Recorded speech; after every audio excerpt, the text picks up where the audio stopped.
If someone had asked me why I chose to spend my first independent month in my uncle's apartment in the heart of Amsterdam, I wouldn't have had a single good reason beyond impulse. The city, with its rain-soaked cobblestones and narrow canals, always called to me as an artist seeking inspiration. My uncle's loft, tucked above a centuries-old art supply shop, had a certain charm, but even at 21, I could feel its shadows before stepping inside.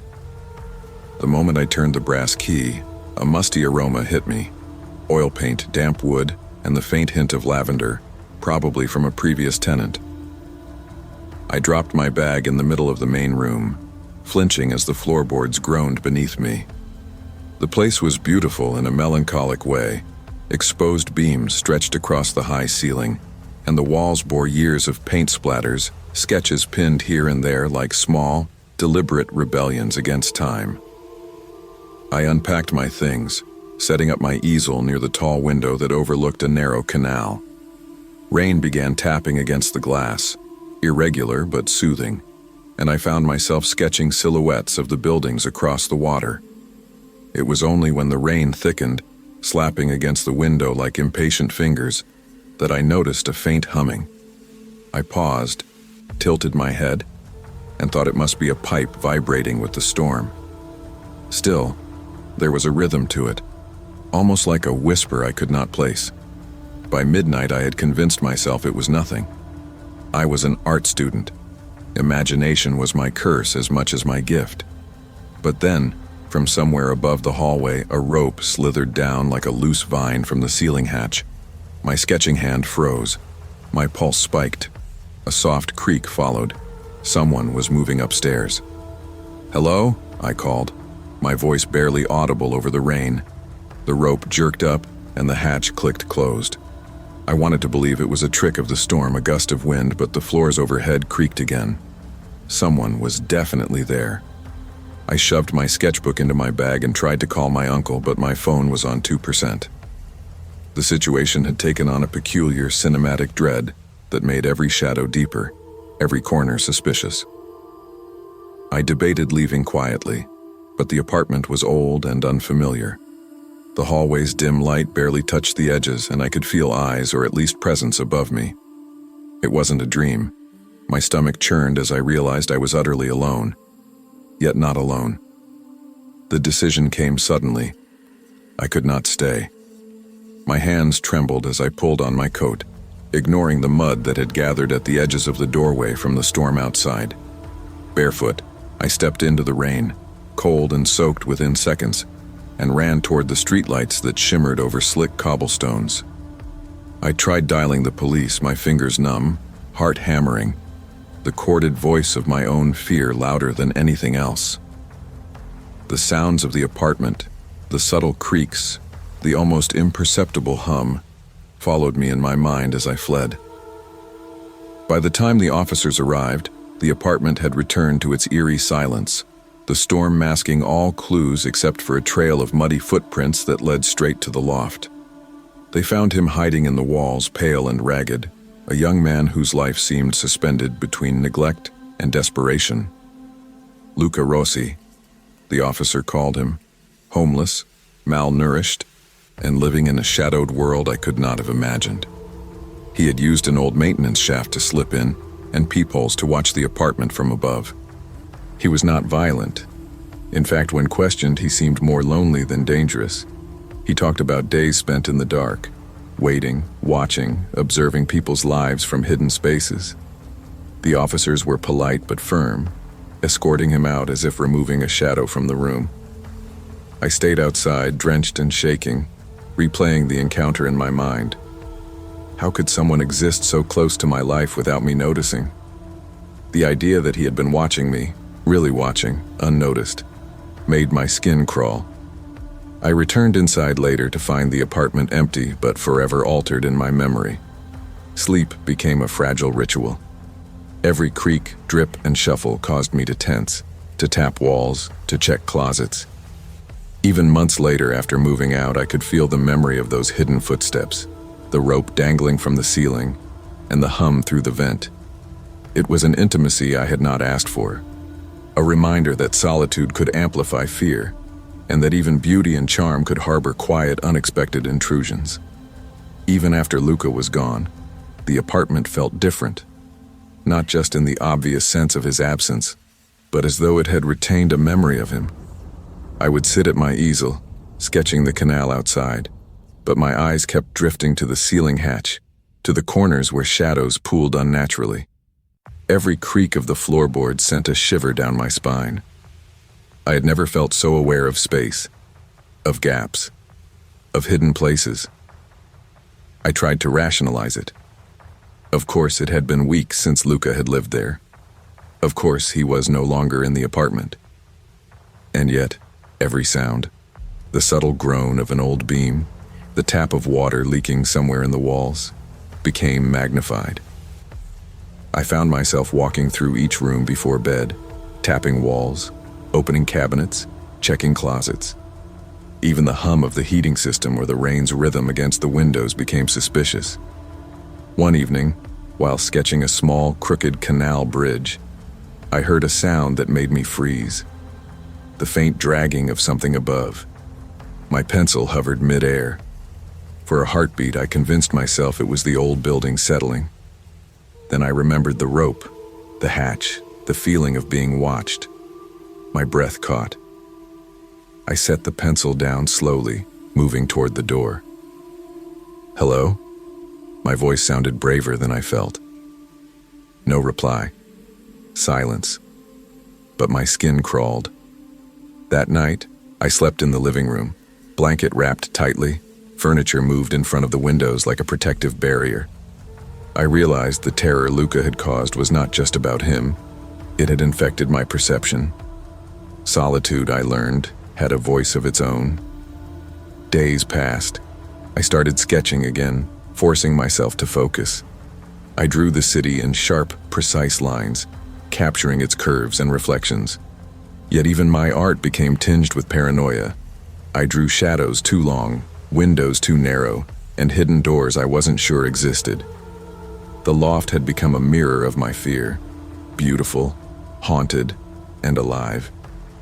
It was during one of these late nights that I finally spoke aloud to the empty room. "You're gone. I know you're gone." The words felt absurdly childish, but they were a talisman against the anxiety that had taken root. For the first time, I felt something shift. An acknowledgement that fear often grows louder than reality, and that naming it, confronting it, could weaken it. Weeks later, I was sketching when a soft knock echoed through the apartment. My heart lurched. Guests were rare. The neighborhood was quiet, especially at night. I hesitated, then opened the door. A young woman stood there, soaked from the rain, shivering. "Hi," she said. "I saw your light and I didn't know where else to go." I hesitated, then stepped aside. It reminded me painfully of Luca, of vulnerability, of need. Yet this was different. This woman looked desperate, not threatening. She explained she was new to the city, had no place to stay, and had seen the loft from the street. I made a split-second decision to let her in, offering a towel and hot tea. As she warmed herself by the radiator, I realized how fear could coexist with empathy. Luca had been a shadow in my life, invisible, yet present. This woman was real, human, and needing help. That night, we shared stories, and I felt a tentative connection that reminded me why I had chosen the city, for its lives, not its shadows. By the morning, she had found a temporary room at a nearby hostel. Yet the encounter lingered with me.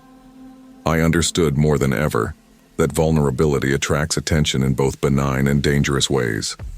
Fear could teach caution, yes, but empathy taught resilience and courage. Months later, I moved out of the loft, leaving behind its creaking floors and lingering shadows. Yet the experience followed me, not as trauma, but as a lesson in awareness, boundaries, and human complexity. I realized the world was rarely purely safe or purely dangerous. It existed in shades of both. I learned to respect solitude without letting it dominate me, to trust instincts without letting fear paralyze me, and to recognize that loneliness could manifest in unusual ways. Luca was a product of neglect and invisibility, but he also forced me to confront how deeply privacy and safety are interwoven. Art became my refuge again, this time infused with the clarity that comes from lived experience. My sketches bore not only beauty, but the faint tension of awareness, shadows and light in equal measure. I moved through cities differently, alert but not anxious, compassionate but not naive. Sometimes when the wind is right or the rain taps on my window, I hear echoes of the loft, creaks and whispers that remind me of that night. But they no longer terrify me. I have learned to see the invisible without letting it haunt me. And I have learned that vigilance and empathy, when balanced, can turn fear into understanding. Moral: solitude can amplify fear, but awareness tempered by empathy transforms danger into insight.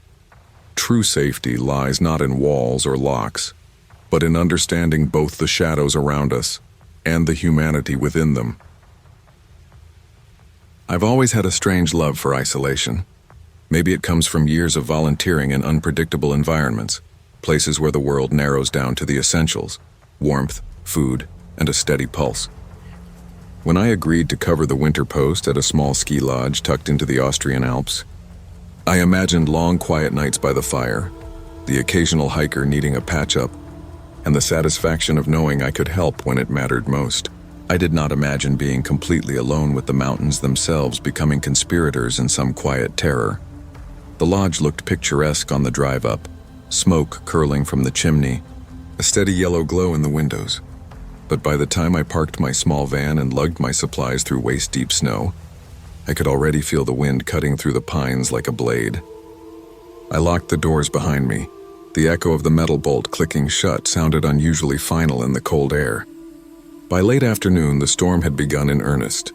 Snow swept across the mountains like a living thing, erasing the main road in minutes, and the radio crackled with static whenever I tried to reach the outside world.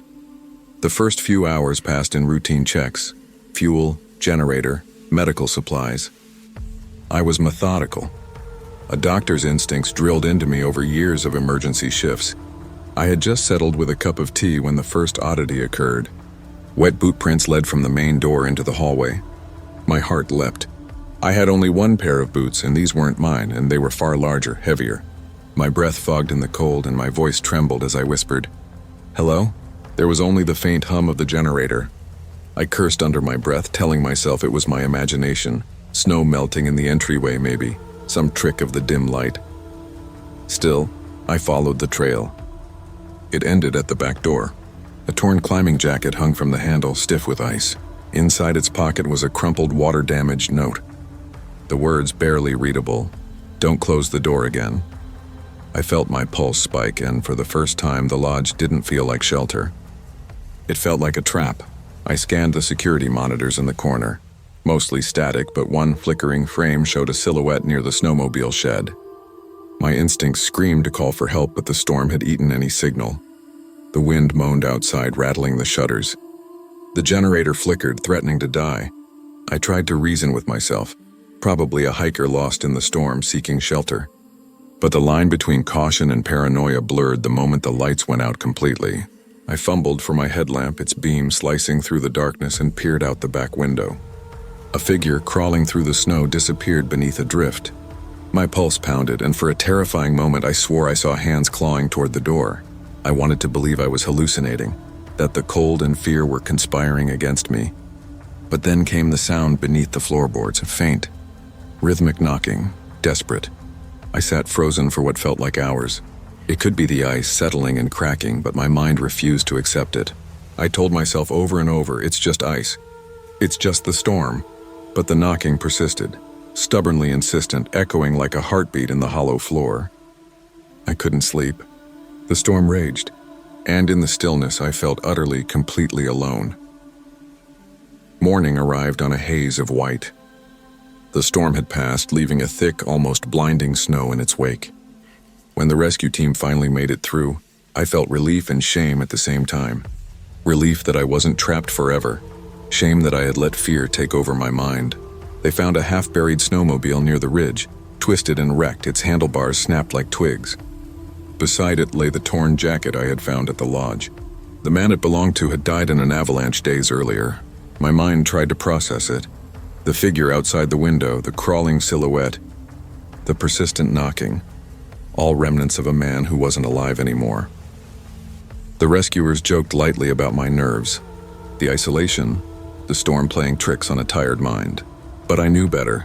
It wasn't imagination, not entirely. Those nights in the lodge had etched themselves into my memory in a way nothing else ever had. Each creak of the old beams, each gust of wind scraping the shutters carried a warning I couldn't ignore. The ice breaking under pressure made the knocking real, yes, but my mind had filled in shapes and shadows, and fear had lent them form. Back in Vienna, the city felt too loud, too crowded. I thought I had left the lodge behind, yet the memory lingered like a dull ache. Nights were the worst. Around 3:17 a.m., the exact time the generator had failed, I sometimes woke to faint sounds, taps in the radiator, the whisper of the wind outside my window. My rational mind screamed it was coincidence, an echo of physics and plumbing, but part of me, stubborn and superstitious, refused to believe the lodge had released me entirely. I never took another winter post. I worked summer clinics, city hospitals, anywhere I could help without confronting isolation so raw, so relentless. Yet, every time I drove past the mountains from a distance, I felt the chill of that storm, the weight of those dark nights pressing against my back. And in the quiet moments when no one was watching, I would almost swear I could hear the soft, rhythmic knocking, a plea carried over miles of snow and silence. The lesson, as I came to understand it, is simple but profound. Nature does not bend to our fears, nor does it respect our timing. It is indifferent, powerful, and often unpredictable. And in the midst of that indifference, we are left to confront ourselves, our courage, our imagination, our limits. Alone or not, the storm teaches you that sometimes the real danger isn't the snow, the wind, or even death itself. It's the way fear can make the world bigger, stranger, and colder than it really is. Returning to the Alps that winter wasn't on my agenda, but a year later my research grant required fieldwork in high-altitude villages. The mountains loomed the same way, white and indifferent, reminding me of that night. I told myself I was prepared, rational, methodical, experienced. Yet the memory of the lodge's shadows and the tapping under the floorboards came creeping back the moment I left the safety of the town. I was stationed in a slightly larger facility this time, a lodge that doubled as a medical outpost. Unlike before, the staff included a small team, 2 paramedics and a local guide named Lucas. Lucas had grown up in the mountains and seemed unbothered by the storm reports. "The Alps are loud," he said one morning, handing me a thermos of coffee. "They talk when you listen, but they don't mean to scare you. You just have to know the language." I wanted to laugh at his words, but I recognized the tone of someone who had survived things that scared less experienced people. The storm hit faster than the forecast predicted. Snow fell in sheets, visibility dropped to mere feet. I checked our supplies obsessively, like a nervous child counting coins. Around dusk, a client came in, a hiker, hypothermic, lost in the drift for several hours. Lucas guided me through treatment, and for a while I felt grounded again. Life, after all, is often about the tangible. Frostbite, low blood pressure, shivering hands. Fear had no place there. But late that night, when I was alone checking the generator, the memory of the old lodge came back. I imagined boot prints across the hallway, shadows at the windows, the torn climbing jacket. I chuckled nervously at myself. I was no longer alone. The facility had multiple layers of security, lights, staff. Yet when the wind howled against the shutters, a chill ran down my spine that had nothing to do with cold. Then came a sound I couldn't ignore. Soft tapping from beneath the floorboards. My heartbeat quickened, but I reminded myself. Last year it had been ice, nothing more. I crouched to inspect, flashlight in hand. Nothing. Still the tapping persisted, almost rhythmic like a signal. I realized then that my fear had never been about ghosts, snow, or isolation. It had been about powerlessness, the sudden confrontation with forces bigger than me. I laughed aloud, shaky, and whispered, "You won't scare me twice." By morning, the storm subsided. The hiker recovered, the team handled logistics with quiet efficiency, and I began to realize the second lesson the mountains were teaching me. Respect the environment, yes, but recognize your limits. Fear is a tool, and it sharpens senses, but unchecked it can turn shadows into monsters. That night, for the first time, I slept without waking at 3:17. Weeks passed and the fieldwork concluded.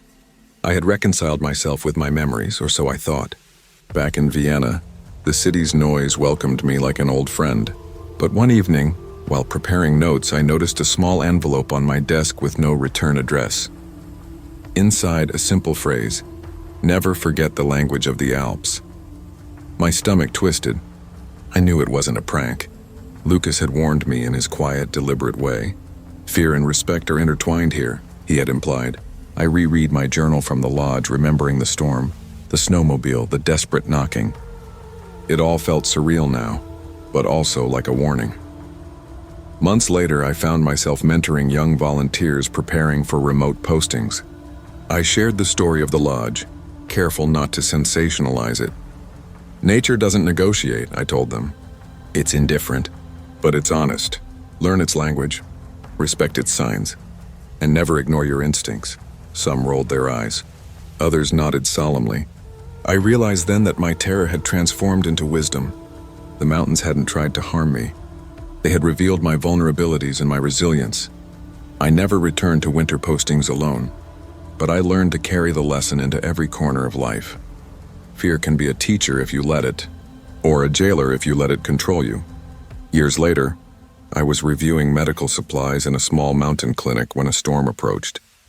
Unlike before, I didn't feel panic. I secured the windows, checked the generator, and instructed the team calmly. When the wind hit, I sat by the fire watching snow swirl outside. The tapping I sometimes imagined never came. Instead, I understood its meaning. Anticipation, respect, readiness. Fear had become a tool instead of a burden. Looking out the window, I realized the lodge had given me more than terror. It had given perspective. Life, like the mountains, can overwhelm in moments, but preparation, awareness, and courage allow survival. And sometimes the echoes you hear in the dark aren't warnings from beyond. They are reminders of your own strength. The moral crystallized clearly.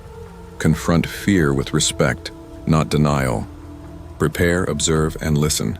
Life tests us in isolation and in storms. But how we respond shapes our reality more than the storm itself ever could. The mountains are indifferent, the storms are ruthless, but courage tempered by respect will always leave you standing. I've always thought of myself as a man who thrives on routine.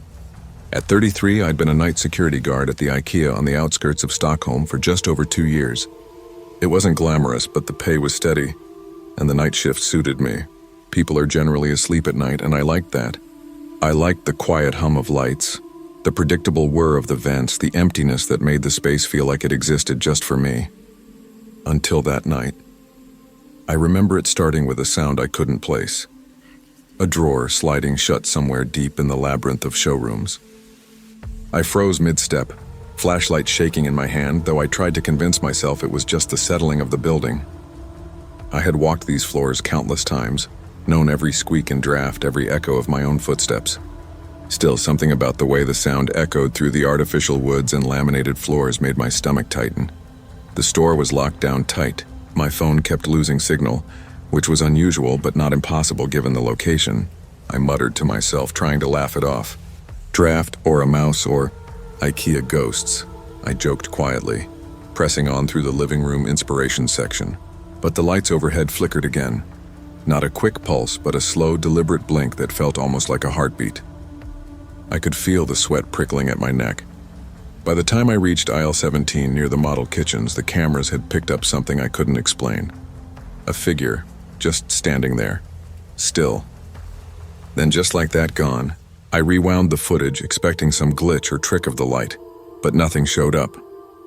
No heat signature, no infrared trace. My rational mind tried to explain it, but the pit in my stomach told me something was wrong. I followed the water trail that appeared suddenly on the polished floor to a half-assembled bathroom display. A faint metallic smell hung in the air. I pushed aside the shower curtain and found nothing, except for the mirror. Condensation on it spelled a single word, perfectly legible: stay. My flashlight trembled. The power cut out immediately, leaving me in darkness. That's when the tapping began. Soft, rhythmic, deliberate. 3 knocks, pause, 3 knocks again. I whispered, "Who's there?" But the only answer was silence. I didn't sleep for the rest of the shift. When the police arrived, an hour after my emergency call had ended mid-sentence, they found me shaking near the exit. They checked every door, every sensor, every camera, all locked down, all accounted for. The only anomaly was the mirror, now dry, faint letters seemingly carved in as if they had been there for days. I quit that week.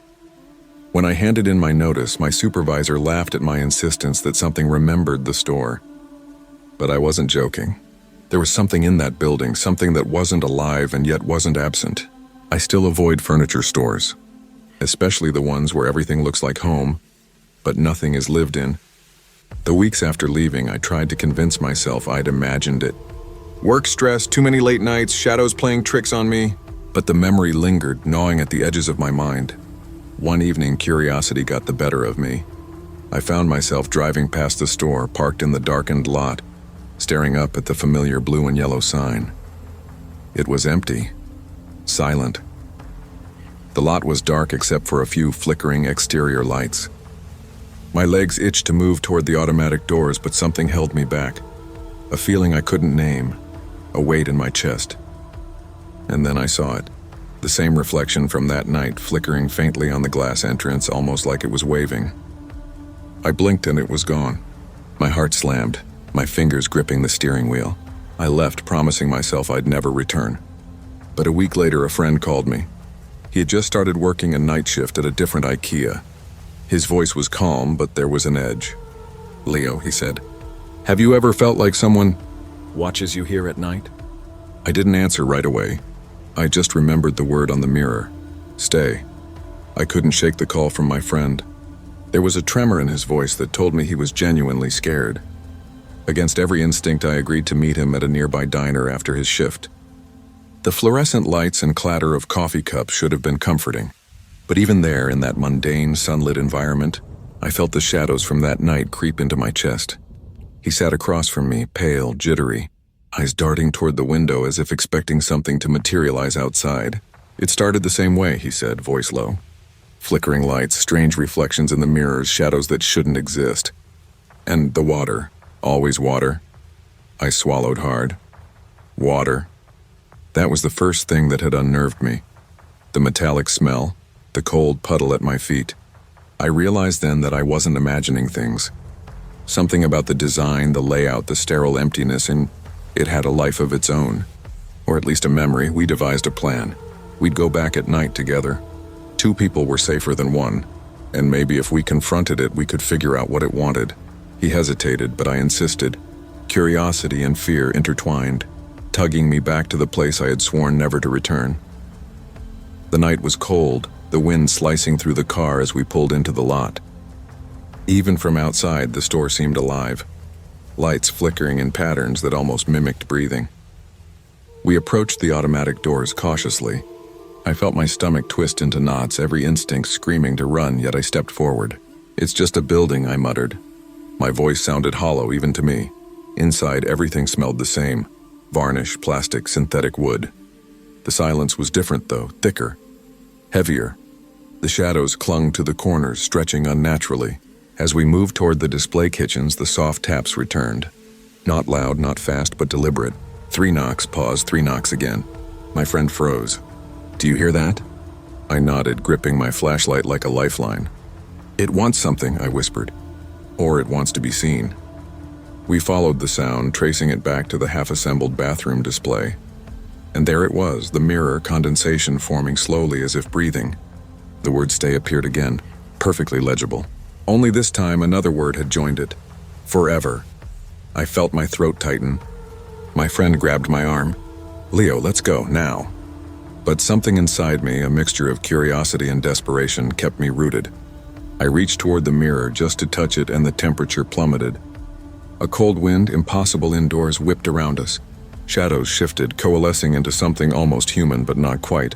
I stumbled backward, heart racing. My friend pulled me toward the exit, and for a moment it seemed like we might make it. But then the lights went out entirely. Complete darkness. And then the tapping turned into footsteps, slow, deliberate, circling us. Panic surged. We ran blindly through the aisles, knocking over displays, the smell of metal stronger than ever. I could hear my own ragged breathing, my friend's desperate whispers. Then silence, just as sudden as it had begun. We pressed ourselves against a wall, shivering. When the lights flickered back on, nothing was there. No shadows, no puddles, no mirrors with messages. We didn't wait. We bolted for the front exit, adrenaline carrying us faster than legs should move. Outside, under the normal hum of the parking lot lights, the world felt ordinary again. Normal. Safe. We collapsed into the car, shaking, silent except for the sound of the engine. Weeks passed. I tried to rationalize it. Stress, tricks of light, imagination. But I never went back. My friend left night security entirely. We both avoided IKEA and other stores like it for the rest of our lives. The memory of that night never faded, and I realized something fundamental. It wasn't about ghosts or monsters. It was about respect. Respect for spaces built with care, but also for the echoes of the past they might carry. I eventually told my story to a few close friends, carefully. Most laughed politely, calling it stress-induced hallucination. I didn't mind. I learned something far more important. Some places remember, not in the supernatural sense, but in the way human presence leaves imprints, subtle and insistent. Spaces can absorb tension, grief, solitude, and if you're not careful, they'll demand acknowledgement. The moral is simple. Respect the spaces you occupy even when no one else is around. Because emptiness isn't nothing. It can hold weight, memory, and sometimes a quiet warning. Ignoring it can leave you unprepared for the echoes that always come back, one knock at a time. The first time I saw him, I wasn't expecting anything unusual. I was leaving the bar just past 2 a.m, my coat zipped tight against the creeping cold of late winter in Prague. The streets of Vinohrady were deserted, save for the occasional tram clanging down its tracks, and the fog swallowed everything in a soft gray haze. I cycled down to the tram stop, my breath clouding the air, when I noticed him standing there under a flickering lamp. He didn't move, didn't glance around, didn't even seem to notice the cold. His coat was thin, threadbare, inappropriate for the season, and yet he stood as if rooted to the spot. I tried to ignore him, locking my bike and fumbling with the chain, but something about the stillness made me shiver. Just as I turned, he whispered something. It was soft, almost affectionate, and I didn't catch the words. I laughed at myself and muttered, "Weird night." After all, Prague had plenty of drunk wanderers. I chalked it up to that and pedaled home, the lamp's flicker following me through the fog until I turned the corner. A few nights later, I returned from my shift to find a small wooden box sitting on my doorstep. The newspaper wrapping was yellowed and smelled faintly of mildew. I opened it cautiously, half expecting a prank. Inside was my childhood locket, the one I had lost when I was 10. My hands trembled, and for a moment I couldn't breathe. I hadn't told anyone I still remembered it, let alone kept it in the back of my mind after moving across the country. The next day, I tried to brush it off. Coincidence, maybe. Fate? The city was old. Things got lost and found all the time. But then the notes started appearing at work, small slips of paper tucked into my apron pocket. "I'm glad you still like gin." My coworkers giggled and speculated about secret admirers, but I hadn't told anyone about my gin allergy since college. No one should have known. And the handwriting, careful, deliberate, almost too neat, made my stomach twist. I started noticing patterns where none should have existed. Pipes in the wall that clicked in odd rhythms, the distant bell of a tram sounding like it was right outside my window. Even the hum of my refrigerator seemed to carry a message meant for me alone. I told myself I was imagining it. I needed sleep, rest, normality, but the feeling wouldn't leave. By the 5th night, my insomnia became unbearable. Every creak, every shuffle, every whisper of the wind made my heart pound. I barely left my apartment. When the doorbell rang at precisely 3:12 a.m., I froze. My hand hovered over the intercom.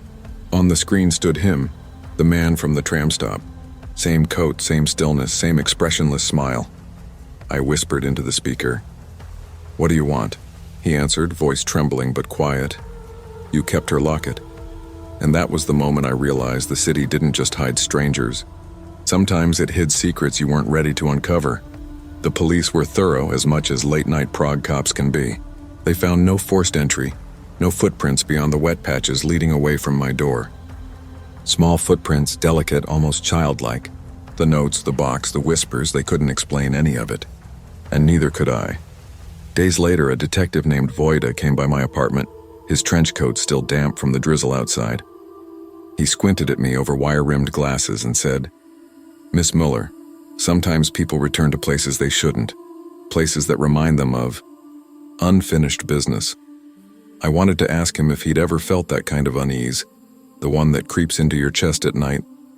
But instead, I nodded silently. "He's obsessed with me?" I finally asked, voice cracking. Voida shifted uncomfortably. "We found a record. Emil Novak. Missing since 2010, half-brother separated after your mother died. There's evidence he's been off the grid, institutionalized, released, and then vanished again." My chest felt hollow. Emil. That name meant nothing to me, nothing I consciously remembered. But now, every shadow, every passing stranger, every anonymous whisper seemed tied to him. I moved. I changed my number. I avoided tram stops at night. I even refused to walk past that stretch of Vinorati where the lamp flickered in the fog. But the city still felt too small, too connected, too aware. Some nights I would pour water or wash dishes and my reflection in the window would startle me. For a split second, I swore I saw his breath fogging the glass just beyond the kitchen light, watching silently. I learned to live with it, though not comfortably. I started double-checking locks, varying my routes, never trusting shadows, never trusting the quiet. And I realized fear isn't always loud. Sometimes it's in the small details. The way a note folds, the precision of footsteps, the way someone can appear and vanish like they were never there at all. I thought moving would give me peace. A small apartment near Vershovice, bright windows, modern locks. I unpacked carefully, stacking my belongings in neat, deliberate piles. I didn't leave anything out that could be a reminder of my old life. But the shadows followed me anyway. It began subtly. A knock at the door while I was brushing my teeth, soft and hesitant. The mail slot rattled with no letter inside. And the whispers, always in the silence of my apartment, never loud enough to understand, but enough to make my skin prickle. I started retracing Emil's life, searching public records, old newspapers, anything that could explain him. He had vanished after his release from an institution, yet he left traces. A rented storage unit in Brno, abandoned belongings in a countryside cabin, a string of letters never sent. All of them referenced me, my childhood, the locket I had long forgotten. The more I learned, the more I realized Emil wasn't dangerous in the traditional sense. He wasn't violent. He wasn't threatening. He was obsessed with closure, with connection to a sister he barely remembered, with a past that had been ripped from him. And yet, the effect on me was terrifying. One rainy night, I caught myself walking to the tram stop, drawn by some impossible compulsion. I told myself I was brave, curious, trying to confront the fear that had lodged itself in my chest. But when I reached the spot, the lamp flickered above me, and I felt a presence behind my shoulder. I turned, no one was there. Only the wet asphalt reflected the hazy streetlights. I realized then that Emil's presence wasn't about harming me. It was about being remembered. The locket wasn't just an object. It was a bridge to our shared past, a token of a childhood neither of us fully understood. And suddenly the fear I had carried for weeks didn't feel quite as suffocating. It was replaced by a haunting sadness, a sense of a lost sibling I never met. I started leaving notes for him in public places, small folded papers tucked into library books, beneath park benches, even on the handlebars of bikes I would never ride. "I see you. I remember." It was risky, foolish, some would say, but it was the only way to reclaim some control, to turn fear into understanding. It wasn't planned. I wasn't expecting him to show up in person.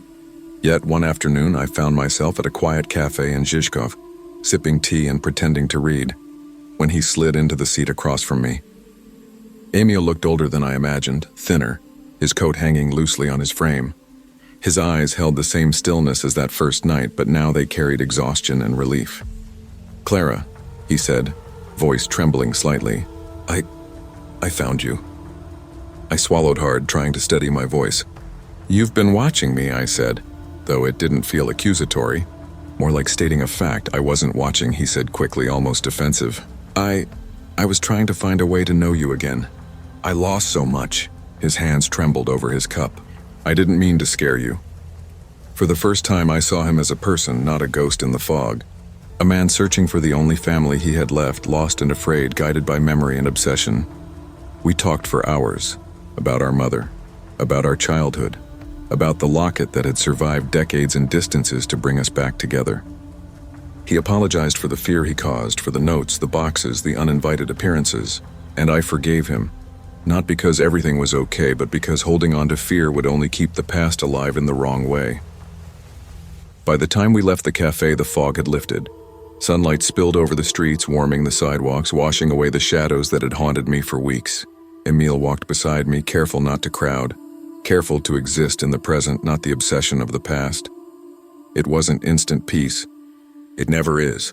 But I started to rebuild my life around understanding, not fear. Emile moved to a small apartment near mine.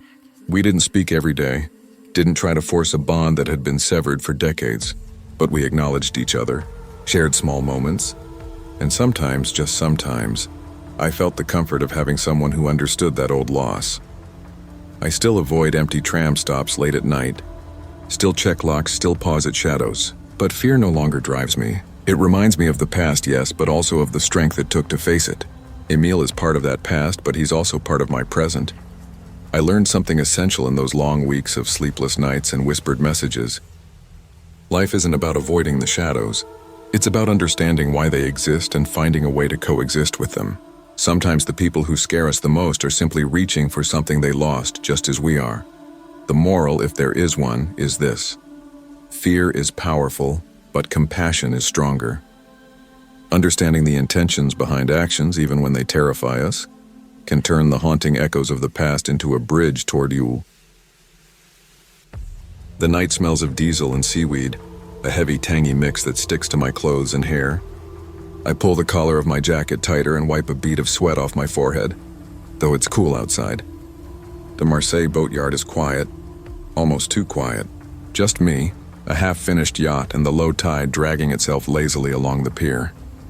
I've been working late for weeks, trying to catch up after a spring of delays, and tonight is no different.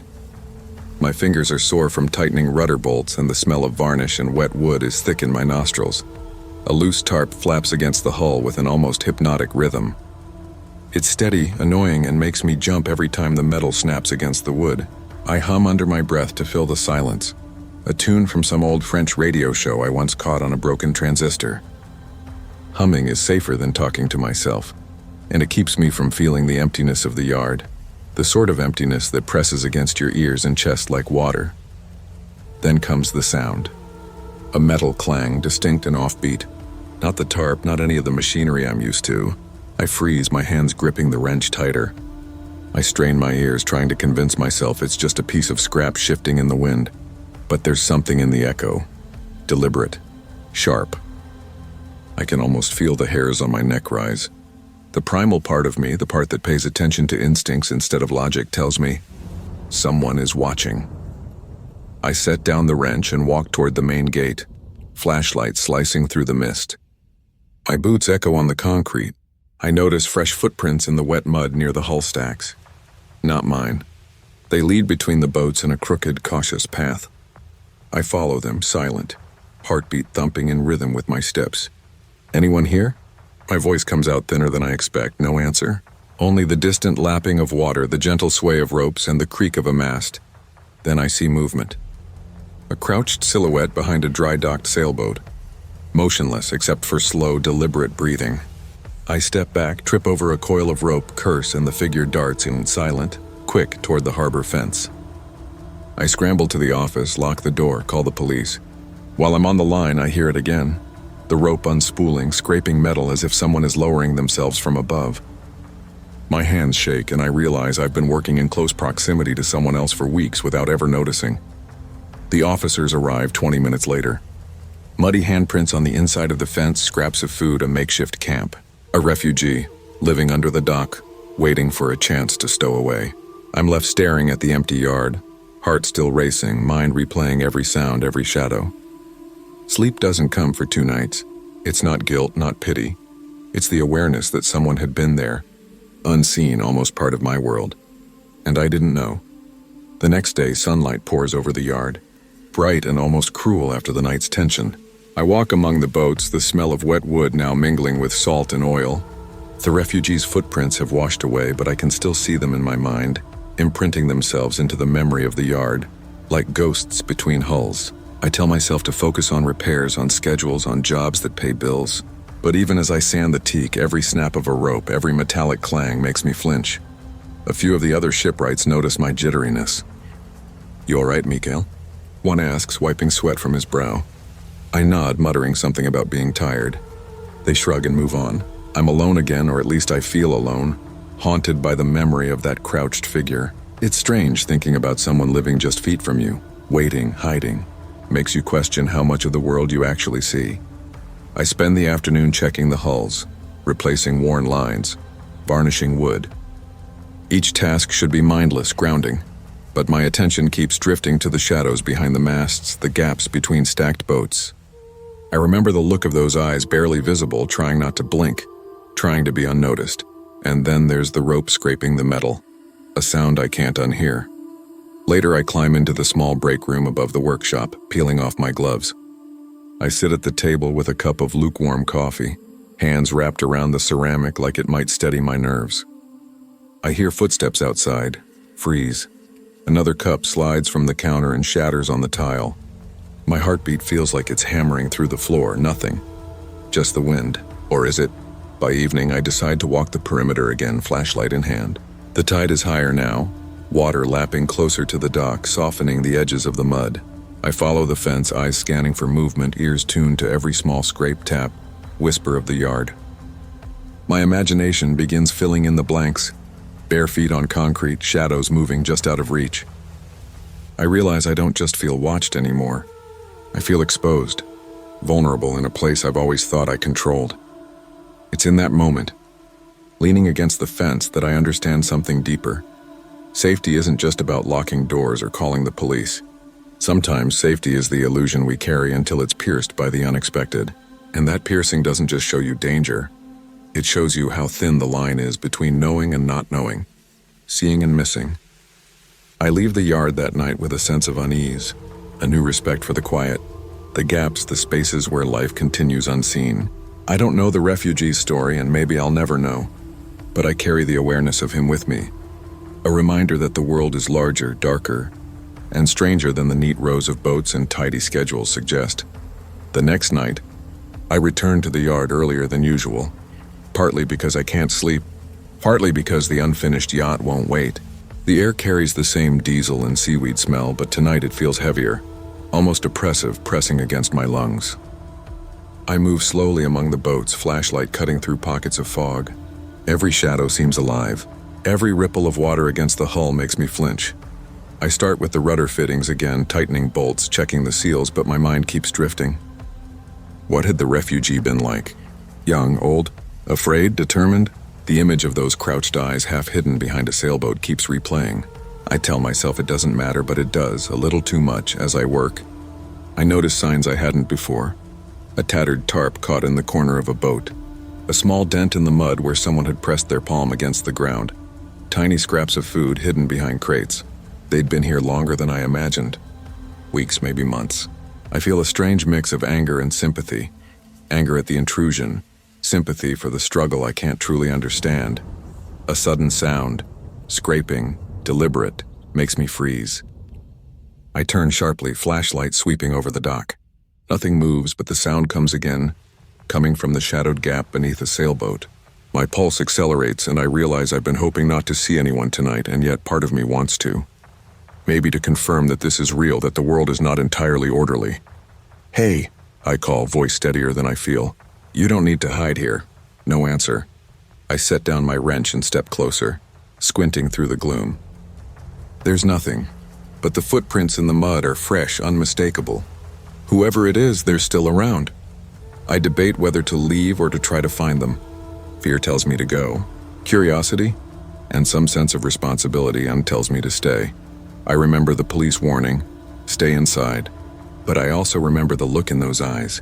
There is desperation there, and I understand it in a way I didn't expect. I step closer, moving slowly, and in that moment I feel the world shift. Not toward danger, but toward understanding. By the fourth night, I start leaving small supplies in hidden spots. A sandwich here, a bottle of water there. quiet gestures in a silent yard. I can't see them, can't hear them, but I know someone is out there, moving through my space, sharing the same night air, the same shadows. One evening, I hear the faintest whisper of movement near the dry dock where I first saw the figure. I crouch, flashlight in hand, and call out softly, "It's okay. I'm not going to hurt you." A figure emerges slowly, hesitant, dirty, thin, and wary, eyes wide, scanning for threats. I take a careful step back, hands visible. "I've been leaving food," I say. "You don't have to hide like this anymore. I can help." The figure freezes. There's a long silence. Only the slap of water against the pier and the gentle creak of the boats. Finally, a shaky nod. We move slowly toward the office, and I unlock the door. Inside, the fluorescent lights hum overhead. I offer a chair, but they remain standing, hunched and tense. We talk in fragments. No names at first, only gestures and simple words. I learn that they are a refugee, alone, seeking passage, afraid of authorities, afraid of rejection. And I, a man used to order and predictability, learn what it means to inhabit another's fear, to move quietly through spaces you do not own, to survive unnoticed. It takes hours to build trust, to reassure them that they won't be turned away, that the yard, for all its rigid schedule and mechanical routine, can be a place of temporary refuge. I find myself listening, really listening for the first time in years, not to engines or ropes, but to a human story. By the fifth night, the yard feels different. Not safer, but fuller. I know someone is watching, moving, breathing, but now there is awareness, not terror. I bring blankets, a thermos of tea, more food. The refugee smiles once faintly, a tiny crack in the armor of fear. I realize that the yard, for all its tools, engines, and unfinished boats, has become something it wasn't before. A bridge between worlds. The police never come again. We work quietly, side by side in our own ways. I fix the yacht. They find moments of stillness hiding in plain sight. And each night the tarp still slaps against the hull, but I hear it differently now. A rhythm of survival, resilience, patience. A reminder that life exists in the gaps, in the spaces between what we notice and what we choose to see. Weeks later, the refugee finds a way to leave on a ship bound for safer shores. I watch from the dock as they disappear into the horizon, carrying with them a story I will never forget. I stand alone, listening to the yard settle back into its routine. The fear has not vanished entirely, but neither has the awareness and a sharp, quiet understanding of the invisible lives around me. The lesson lingers long after the tide recedes. The world is bigger than our routines, our schedules, our comfort zones. Sometimes the greatest impact we have is simply noticing, quietly offering help, and recognizing the humanity in those we might have overlooked. Safety, fear, vigilance, they are real, but so is empathy, patience, and the small acts that bridge the invisible divide. And every time I hear that tarp slap against metal, I smile faintly, thinking of patient feet in the mud, waiting for someone to notice. Moral: true awareness is seeing beyond your own space and understanding the lives that exist quietly around you.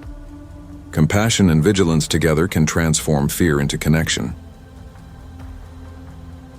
Berlin is a city that breathes through its walls. Its heart beats under the sound of trams, the echo of rain on cobblestones, and the low hum of late-night traffic.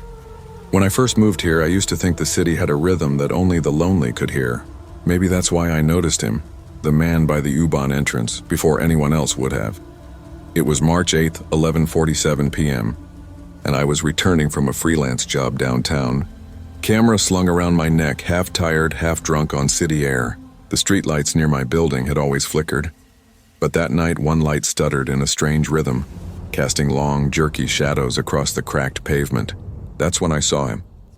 He was standing under the U-Bahn sign, motionless, his long coat blending into the graffiti-tagged walls behind him. I might not have noticed him if it weren't for his eyes. They glimmered faintly under the dim light, fixed right on me. I told myself it was nothing. Berlin was full of insomniacs, night owls, and strangers who preferred darkness to daylight. Still, when I got upstairs, I couldn't shake the thought. I pulled back my curtains and peered down at the street. The light flickered once more, and he was gone. The next morning, I found my initials, LK, scratched into the doorframe of my apartment. At first, I laughed. The building was old, the walls soft with age, and it could have been anything. A careless worker, an old tenant. But then I remembered the man, the way he had watched me unblinking. The coincidence was too sharp, too deliberate. I told the building manager, who shrugged it off.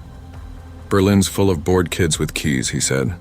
But as I walked back up the narrow stairwell, I felt eyes on me again, like the walls themselves were paying attention. That night, as I sat by my desk editing photos, I caught a reflection in the window, not mine, but a silhouette near the door. I turned instantly, heart pounding, but the hallway was empty. Only the sound of a distant tram filled the air. For the next few days, I noticed him again and again, always just far enough that I couldn't be sure. At the U-Bahn across Friedrichstrasse, once even in the reflection of a passing train window. Each time I tried to approach, he slipped into the crowd like smoke. I stopped going out after dark. My world shrank to the square footage of my apartment. I told myself it was just paranoia, city stress, maybe even exhaustion. But when I heard faint scratching sounds outside my door late one night, slow, deliberate, I sat frozen in bed until sunrise. On March 12th, I found a note under my door. It was folded once, no envelope, no name. The handwriting was sharp and deliberate. "I prefer your silence." I stared at it for hours. No fingerprints. No smudges. Nothing to prove it was ever there except my trembling hands. That night I locked every bolt and still didn't sleep. The city outside kept whispering through the vents. The same rhythm, the same flickering hum. And I realized how loud silence could become when fear filled it. I bought cameras the next day. Tiny ones, motion sensors. I told myself I'd catch him this time, that I'd get proof, maybe even call the police. The idea gave me a strange kind of comfort. When the recordings came in, they were empty. Not one figure in the hallway. No one near the door. Only me, pacing from room to room, checking locks like a ritual. I wanted to believe the cameras worked, but when I played them back late one night, I noticed something stranger. The timestamps skipped. A few seconds missing here, another there, always between midnight and 1. I checked with the security company, but they said it was impossible. No interference, they told me. Could be a system glitch, but it wasn't. I knew it wasn't. The nights grew longer. Sometimes I'd wake to the faint rhythm of footsteps in the hallway, slow and heavy. When I'd look through the peephole, I'd see only darkness, but still I'd hear breathing. Not imagined breathing. Real, measured breaths on the other side of the door. I moved across town on March 18th. New borough, new address, new locks. My new apartment was on the top floor of a freshly painted building, bright and full of noise. I thought I'd escaped. But the first night, the streetlight outside flickered. The same rhythm, the same electric pulse that had haunted me before. I froze by the window. Down below, I could almost see him again, or maybe it was a trick of the light. I stopped sleeping again. I began writing everything down, hoping the act of recording would keep me sane. But every night I found myself listening for him. The city had started to feel like it was breathing in sync with my fear, alive, restless, waiting. By March 20th, I understood something I hadn't before. Maybe it didn't matter if he was real. Maybe the fear itself was the observer. Maybe I'd built him out of every quiet night and every shadow I refused to confront. I still ride my bike everywhere, never walking alone. I still flinch at flickering lights. And even now, when the city hums just before midnight, I feel him standing behind me, watching. I thought moving again would help. The noise of Neukölln's late-night bars, the constant traffic, and the sirens made me believe anonymity was safety. It's strange how people like me, who thrive on observation, become prisoners of what we see. I had always been the one behind the lens, and the quiet one who noticed, documented, analyzed. But now it felt like something else was watching me through the same frame I used to control. I started keeping a diary, not for art, not for work, but for survival. Writing gave me structure when my thoughts started to blur. The pages became timestamps of fear. I listed every sound, every flicker, every knock that came after midnight. I read them over in daylight, trying to convince myself they sounded harmless in ink. But then came March 22nd. It was a Sunday, quiet except for the occasional sound of the U-Bahn rumbling underground.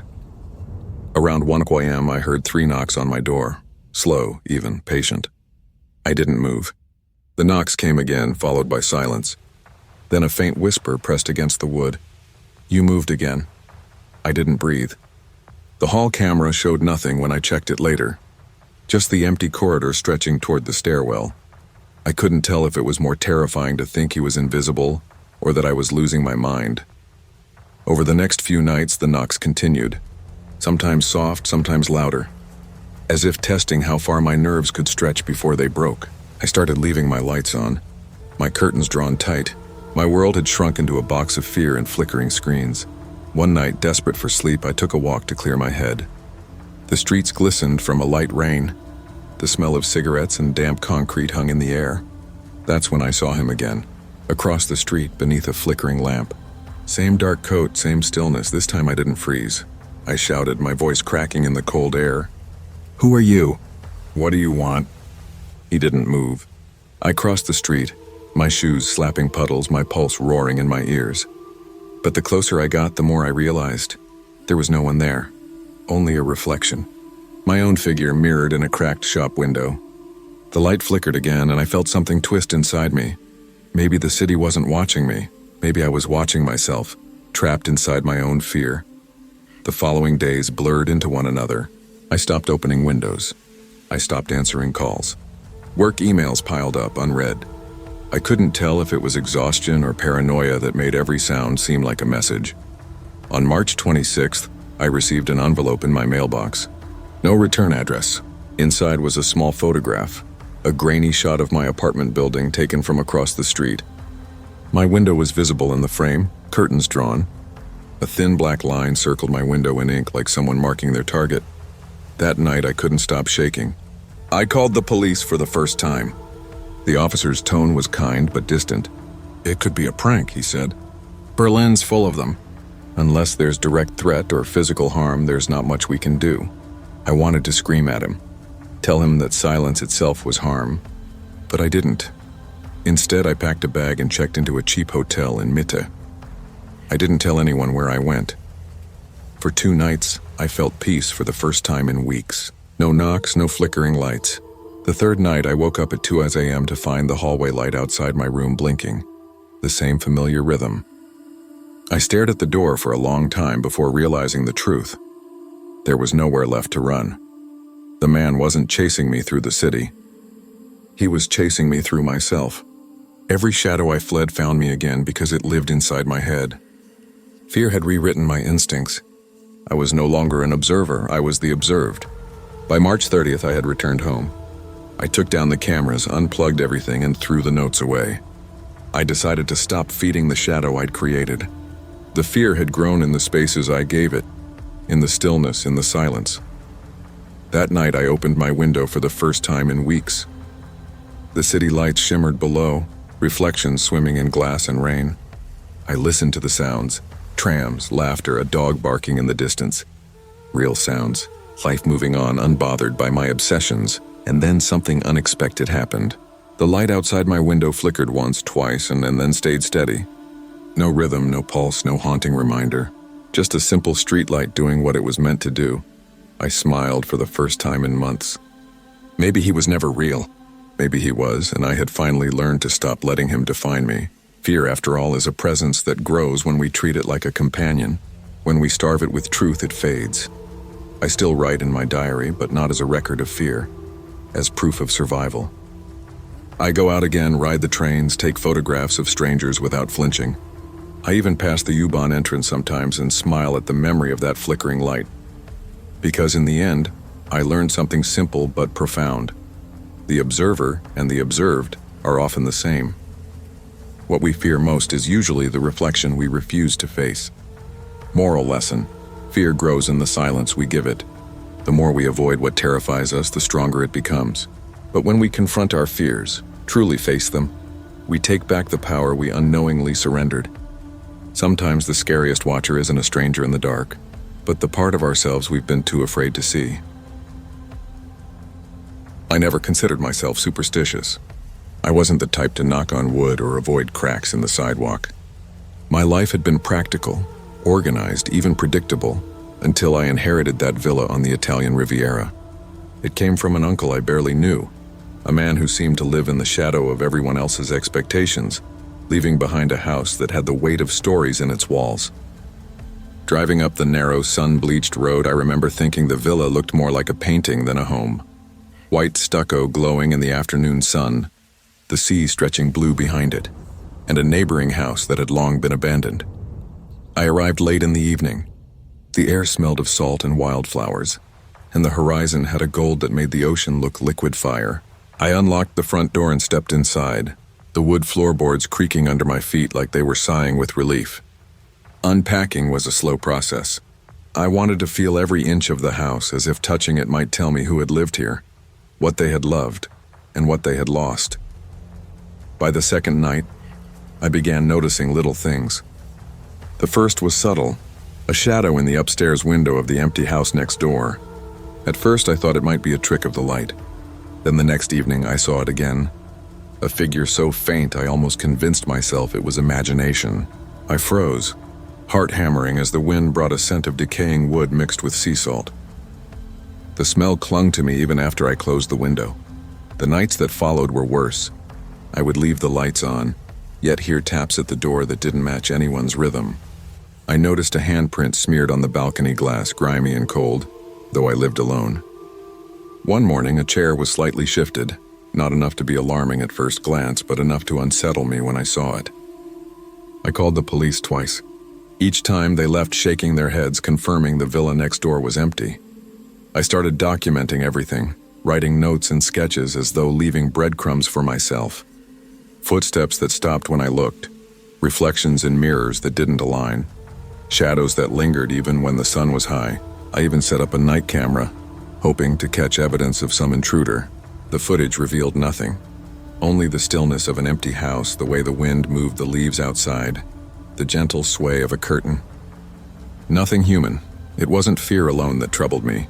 It was the sense that I was being watched by history itself. In the villa's library, I discovered an old newspaper clipping describing the tragic story of the original owners. A couple torn apart by misfortune, whispers suggesting their spirits never left, trapped between the two houses. I laughed at the thought, telling myself I was being romantic, letting the shadows of the past play tricks on my mind. Yet even in laughter, there was tension, a tightness behind my eyes that I couldn't shake. The villa was beautiful, but beauty can be deceptive. On one particular evening, I was sitting on the terrace with a glass of red wine, watching the sun bleed into the horizon, and I thought I was alone. The sky was orange, the waves below churning lazily against the cliffs, and for a moment everything was peaceful. Then I noticed the reflection of a figure in the wine glass, just for a heartbeat. A woman standing in the upstairs window of the abandoned house. She wasn't there when I looked up. I blinked and stared. The reflection remained for another flicker of a second before vanishing entirely. That was the night I realized this wasn't ordinary. My rational mind tried to explain it. Light trick, reflection from another window, memory playing with perception. But my gut told me otherwise. Something about the timing, the silence, and the way the wind moved felt orchestrated. Curiosity became a compulsion. I began walking closer to the neighboring villa during the day, peering through broken windows, examining the faded curtains and peeling paint. Inside, the air smelled of mildew and old wood, a scent that made my stomach twist. There were remnants of a life paused mid-moment. A teacup on a windowsill, a chair pushed too far from the table, a photo frame smashed on the floor. The lives that once occupied the house were tangible, heavy, and somehow pressing against me. Nights grew harder. I started sleeping with the lights on, yet I could hear the faintest footsteps on the terrace above me, the brushing of fabric along walls. I spoke to myself aloud, trying to convince myself it was the wind, rats, something mundane, anything that didn't require admitting the impossible. You're imagining it, Marco. It's a house, empty. Nothing more. But the words felt hollow. It was on a quiet Tuesday night, with the moon just a sliver over the water, that I first tried to communicate almost instinctively. I spoke aloud to the shadows, to the figure I never saw clearly, but whose presence I felt. If you're here, show me something, just a sign. Nothing happened immediately, but then I noticed the chair by the terrace door gently rocking. Not violent, not forceful, but enough to make my skin crawl. I swallowed, feeling both fear and an odd comfort. The house was alive in its own way, and perhaps it wanted to speak, to remind me that stories linger longer than people. I began leaving notes for myself, as if the house and its twin might respond. I wrote down each sighting, each movement, each subtle change. The villa had become a diary of shadows, of time's residue, of presence lingering long after the people had left. And I realized slowly that my inheritance wasn't just a house. It was history pressing against the present, a reminder that some things never truly leave. By the third week, the villa had stopped feeling like mine. It had become a shared space, a kind of uneasy cohabitation with the past. I would wake in the middle of the night hearing subtle noises, a floorboard creaking where no one had stepped, a door clicking softly as if it had been touched, and sometimes distant laughter that didn't belong to anyone I knew. I tried recording the sounds, but the playback revealed only silence. I began speaking to neighbors cautiously. Old Signora Bellini, who lived 3 houses down, had lived in the village for decades. She eyed me with curiosity when I asked about the abandoned house. "Ah, the villa next door. Tragic story," she said, her voice lowering. "The girl, Isabella? She waited for him until the end.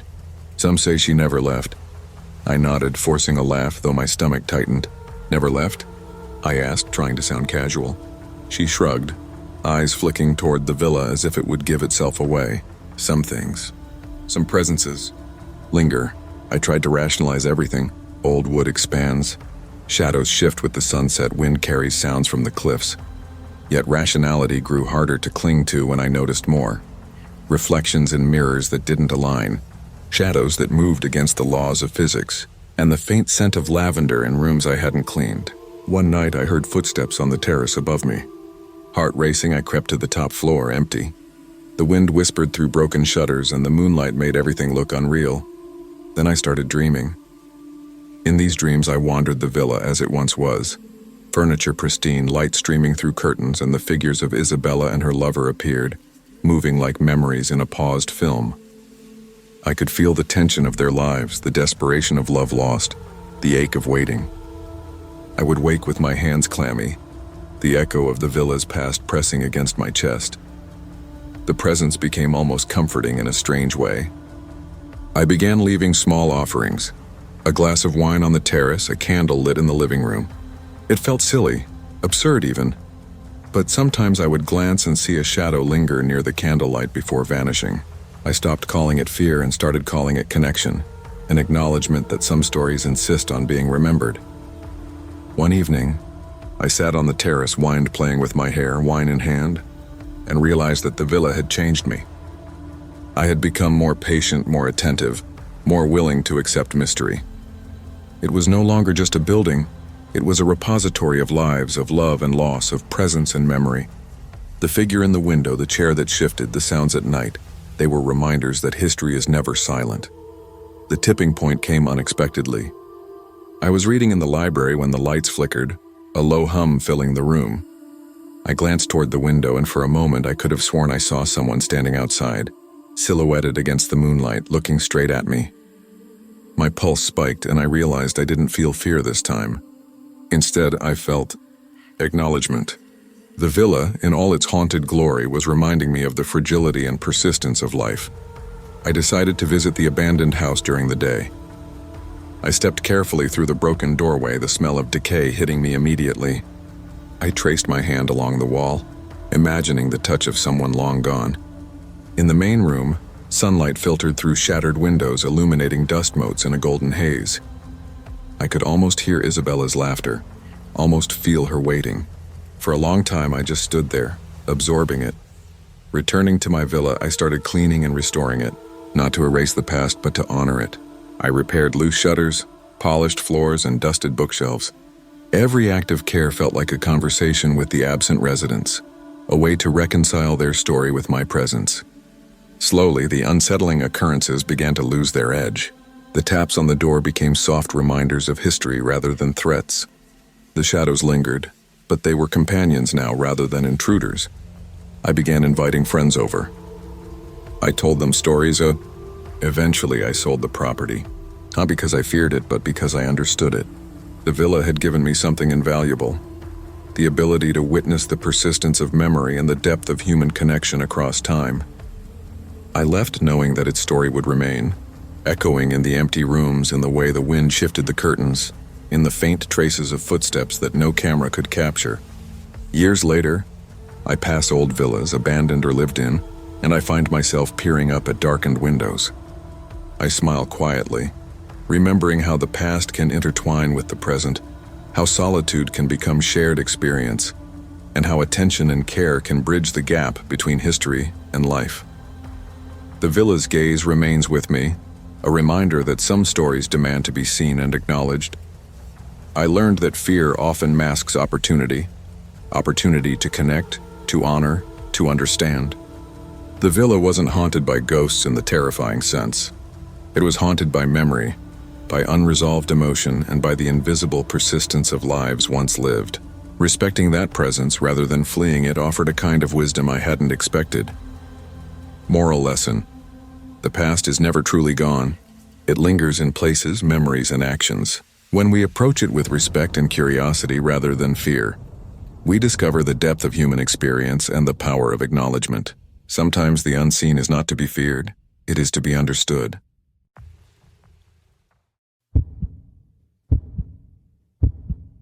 When you're a kid, the world feels big but safe. It fools you into believing nothing bad can touch you in your own home, especially when the sun is shining, and the scent of summer still clings to the air like a warm blanket. I was 9 the day that illusion shattered. It happened so fast, so quietly, that even now I sometimes wonder if the silence of it is what made it so horrifying. Back then, we lived in a small tan-colored house tucked between 2 larger ones on a quiet street in the suburbs of western Ohio. It was the kind of neighborhood where every lawn was mowed the same way, and everybody pretended to know everyone. My parents worked a lot. Dad did day shifts at a parts factory, and Mom was a dental hygienist who usually left before the sun came up. That day, June 12, 1998, they both headed out early, leaving me home alone for a few hours. It wasn't the first time, and I was old enough to enjoy the freedom. I remember feeling invincible that morning. I got up around 7:30, took a shower without being told, and used the strawberry shampoo I loved because it made me feel grown up. The mirror fogged up, and I drew little hearts with my finger like I always did. Then I brushed my teeth while humming the theme song from a cereal commercial and padded to my bedroom still wrapped in a towel. I picked out my favorite outfit, pink cotton shorts and a unicorn shirt with glittery letters. That outfit always made me feel confident, like I could run faster or climb higher. I grabbed a Capri Sun from the fridge and poured a bowl of chips into a plastic dish. Then I curled up on the living room couch with cartoons playing softly. The screen flickered with colors while the sun slanted through the blinds in golden stripes. It was one of those rare moments of stillness where everything felt just right. And then the phone rang.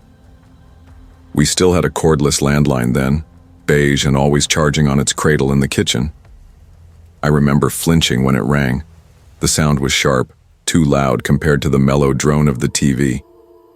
I didn't think much of it. I figured it was my mom checking in or maybe Dad calling to say hi.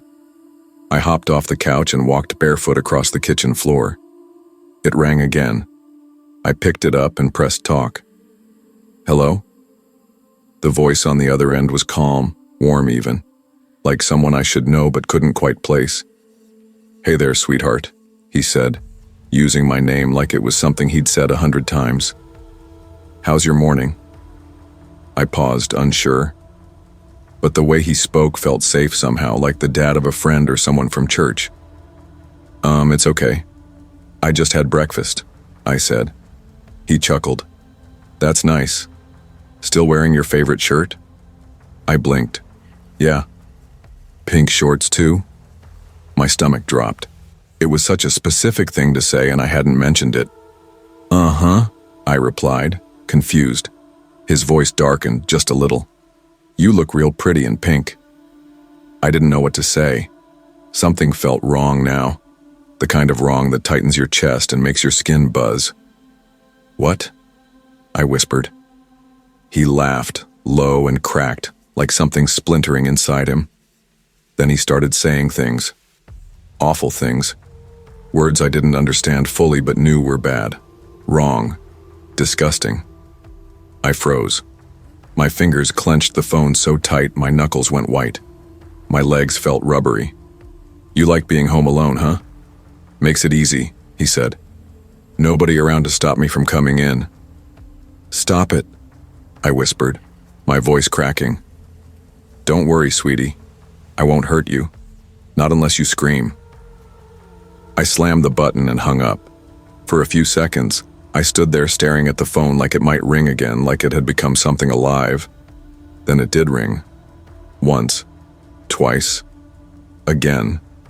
Over and over. I couldn't breathe. I wanted to run but had no idea where. I called Mom at work, sobbing. Someone's watching me, I gasped. He said what I was wearing, he's going to... She cut me off. Why did you answer the phone? I told you not to. You're fine. Just go watch TV. No, Mom, he said he could come in. Sweetie, stop being dramatic. It was probably a prank. I can't leave work right now because of a prank call. Mom, please. Lock the doors, close the curtains, don't answer the phone again, that's it. Click. Her words were worse than silence. They left me completely alone. The ringing kept coming. Ring, stop, ring, stop. I crawled to the window and shut the curtain, then locked the front door and backed away. I was shaking so badly I thought I might pass out. I called 911, voice breaking. There's a man. He called me. He said he sees me. I'm alone. He said he's going to hurt me, please come. The operator stayed calm. Okay, honey, I need you to stay with me. What's your address? I told her. My words came out like water through a cracked dam. You're doing great, she said. Help is on the way. Are all the doors locked? Yes, I whispered. Is anyone else inside with you? No, just me. Okay, stay put. Do not answer the phone if it rings again. If someone knocks, do not open the door. Then I hit the alarm button near the front door. The one my dad told me never to touch unless it was serious. A siren outside wailed. I burst out the door barefoot, half sobbing. The world looked normal. Birds, cars, a man watering his lawn. But I couldn't stop shaking. A neighbor came running. Hey, are you okay? Mr. Daniels from 2 houses down jogged over. What happened? I clung to him, sobbing. He said he could see me. He said he was going to get me. His expression darkened. Who? Did someone come to the house? On the phone, I cried.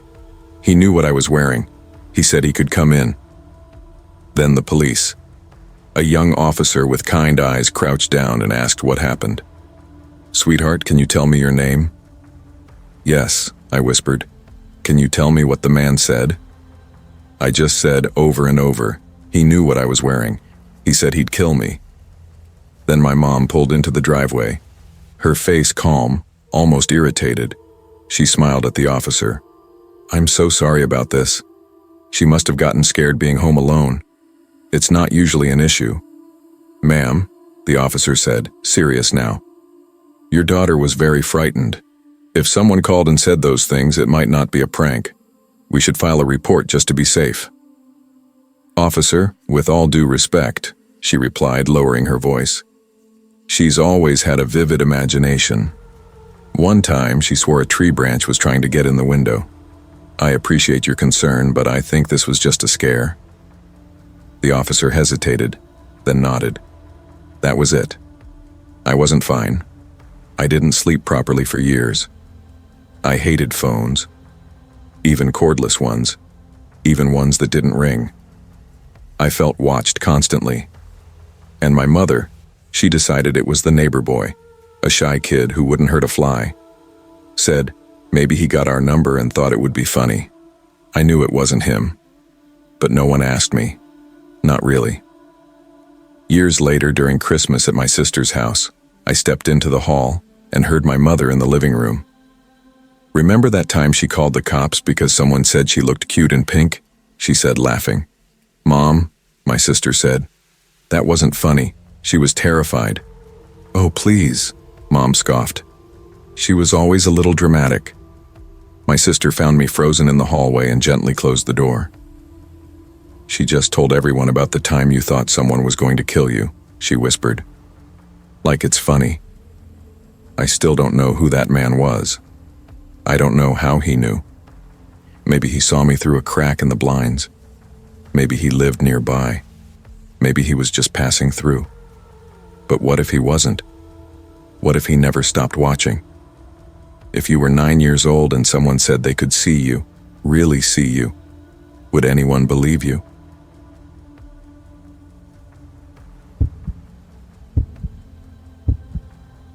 I always thought fear was something you'd recognize when it came, like a sudden crash or a scream in the dark. But real fear is quieter than that. It sneaks up on you. It waits in corners. It looks like a normal Saturday night, the kind you've lived through 100 times before until something shifts. Just a little. Just enough to change everything. Back then, I was 17, living in a quiet patch of suburbia, where streets had names like Dogwood Lane and Sycamore Court. Safe, neat, too predictable. A place where nothing ever really happened. My parents had lived in that house since before I was born. 2 stories, gray shutters, big backyard with a leaning oak tree we used to climb as kids. We had a golden retriever once too, but he died the year before. And since then, the yard always felt too quiet. That night started with nothing more than a gentle chill in the air, and the sharp scent of dry leaves drifting in through the kitchen screen. My parents, Mark and Rachel, had decided to go out for dinner, their 20th anniversary, which they almost forgot until Mom saw the date on the fridge calendar. My dad joked he was lucky she remembered. "You too good for a few hours?" Mom asked as she dabbed on perfume in the hallway mirror. She sounded half distracted, but there was a flicker of concern in her tone. "We're fine," I said, sitting cross-legged on the couch, scrolling through my phone. "Don't burn the house down," Dad added, straightening his collar. Lily, my 13-year-old sister, looked up from her phone just long enough to roll her eyes. "We're not toddlers." I was responsible, always had been. Babysitting Lily wasn't even a job anymore. She mostly did her own thing. We planned a movie night, maybe pizza. They kissed us goodbye, told us to call if anything came up, and just like that, we were alone. I didn't know then how long that goodbye would echo in my head. The house changed when they left. Not in any big way, just quieter. Still. The kind of stillness where every creak feels louder than it should. I tossed a throw blanket over my lap and flipped through Netflix.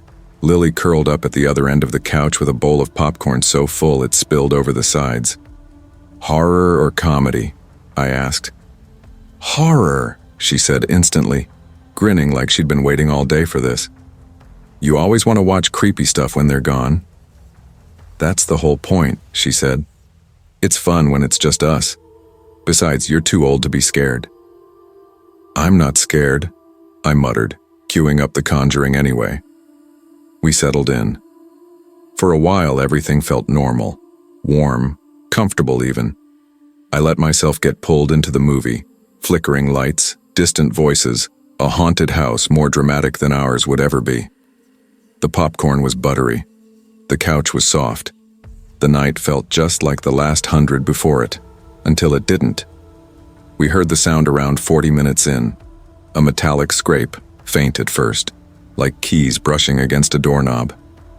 I paused the movie, thinking maybe it was just part of the scene, but Lily looked at me with her eyes wide.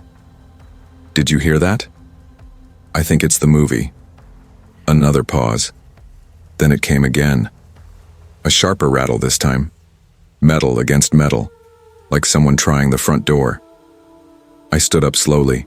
My heartbeat was already ticking up, more confused than afraid. "Mom? Dad?" I called, walking toward the hallway. No answer. I tried again, louder. "Dad, that you?"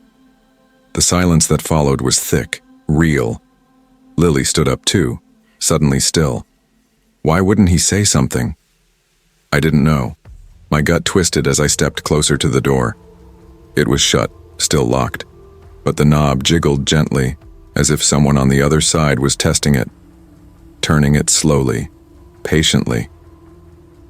A cold edge crept under my skin. I backed away and whispered, "Stay behind me." Lily nodded. her face pale in the dim light of the TV. And then came another sound, this one from behind us. The backyard. A soft tap at the glass door that led to the patio. We both spun. The curtains were half drawn, the darkness outside pressing up against the glass like a living thing. Lily's voice barely rose above a breath. "Don't go near it." I didn't answer. I crossed to the hallway phone, grabbed the receiver. Nothing. Dead line. "What?" I said under my breath, clicking the cradle again. "Why is it dead?" Lily darted into the kitchen, mumbling, "I'm getting a knife." I stepped toward the sliding door, parted the curtain just enough to peek through. Nothing. The trees in the yard swayed gently, shadows dancing. But no figure, no face, just the night looking back. I turned toward the front hallway just in time to see the doorknob twist again, this time harder, more insistent. My pulse slammed in my ears. Lily returned, white-knuckled around the biggest knife we owned. "What do we do?" she asked. I was about to answer when it happened. A soft knock at the sliding glass door. Not loud, not rushed, just steady. 3 knocks, then silence.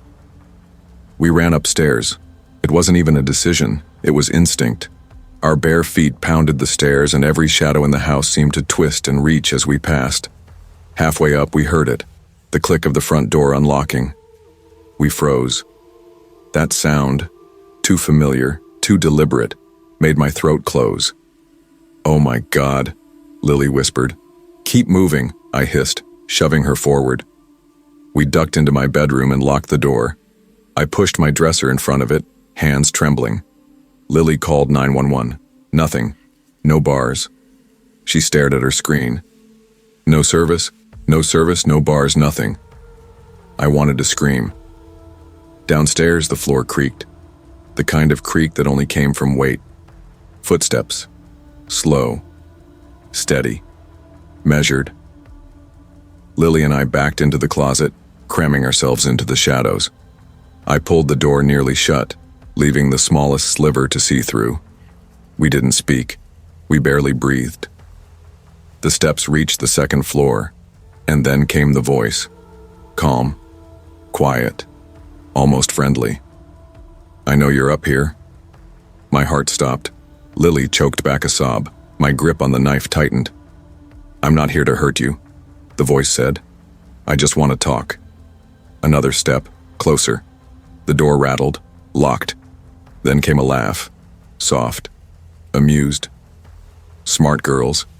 The door shook again, then cracked. Once, twice. He was kicking it in. We couldn't run, couldn't scream, just wait. The door burst open. His boots thudded softly against the carpet. I saw the shadow under the closet door. Felt his presence like smoke slipping through the cracks. The handle turned. Light. Then his face. Not masked, not wild-eyed. Just calm. Like he belonged here. "Found you." I didn't hesitate. I lunged with the knife. It slashed his arm. He screamed, loud this time, and stumbled back. "Run!" I yelled, grabbing Lily's arm. We bolted. Down the hall, down the stairs. The front door was open wide. Cold air slammed into us as we sprinted into the night, screaming for help. Porch lights flicked on. A dog barked. A neighbor's voice rang out in the dark. By the time the cops came, he was gone. Like he'd never been there at all. Just boot prints. Just the memory. And that voice. I still hear it some nights. When the house is too quiet and the dark presses against the windows. "I know you're up here." What if he really did? And what if he still does? What would you do if someone was already inside?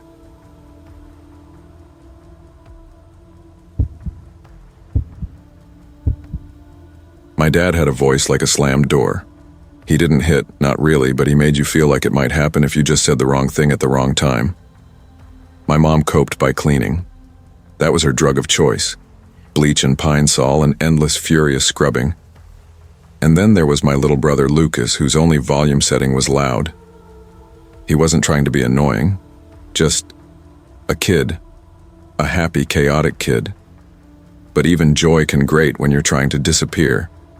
So I learned to make myself small, to move quietly, listen more than I spoke, and never give anyone a reason to turn their attention my way. It stuck with me. I was never the loud girl in class, never the one dancing at parties. Even as I got older, I didn't go chasing after noise like everyone else. I wanted space, solitude, the kind that didn't have footsteps in the hallway or tension crackling in the air like a storm that never quite broke. At 19, I was still stuck in that same creaky house in Ferndale, Michigan. Not because I wanted to be. God knows I fantasized daily about running, but because money and guilt had a way of keeping you tethered. I worked part-time at a bookstore in town, did a few community college classes online, and mostly tried to stay invisible. But that weekend was different. My parents were finally leaving, headed to some cabin up north for their anniversary. A full 2 nights. No yelling, no vacuuming at 7 a.m., no Lucas bouncing a basketball off my door like it was cute. I told them I had homework, couldn't miss it. It was a lie, of course. I was actually nursing the kind of hangover that makes you question every life choice you've ever made. The night before, Jordan threw this bonfire/farewell party in her backyard. End of summer, one last blowout before everyone scattered off to school or jobs or whatever fake plans made us feel grown. I drank too much trying to impress this guy who didn't even remember my name the next day. Shots of cheap vodka, warm beer, no food. The full rookie mistake. I came home around 3 a.m., stumbled through the door and collapsed on the bathroom floor. I didn't even make it to my bed.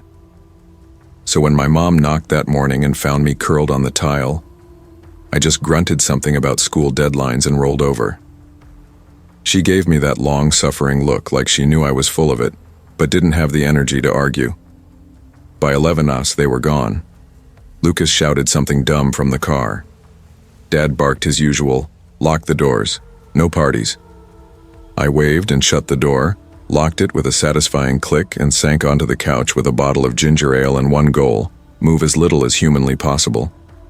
But the thing was, as crappy as I felt, there was this flicker inside me. Not quite joy, but something close. A kind of giddy, strange peace. The silence didn't feel like an absence. It felt like air, like room to finally stretch. That's when I did something impulsive. I cut off all my hair. I'm not even sure why. It wasn't a cry for help or a fashion statement. Just this pull in my gut. I dragged myself to the junk drawer, found the scissors we used to cut coupons, and headed to the bathroom. My hair was long, past my shoulders. Same style I'd had since middle school, but as I stared at myself in the mirror, I didn't feel like that girl anymore. I felt raw, ready to shed something.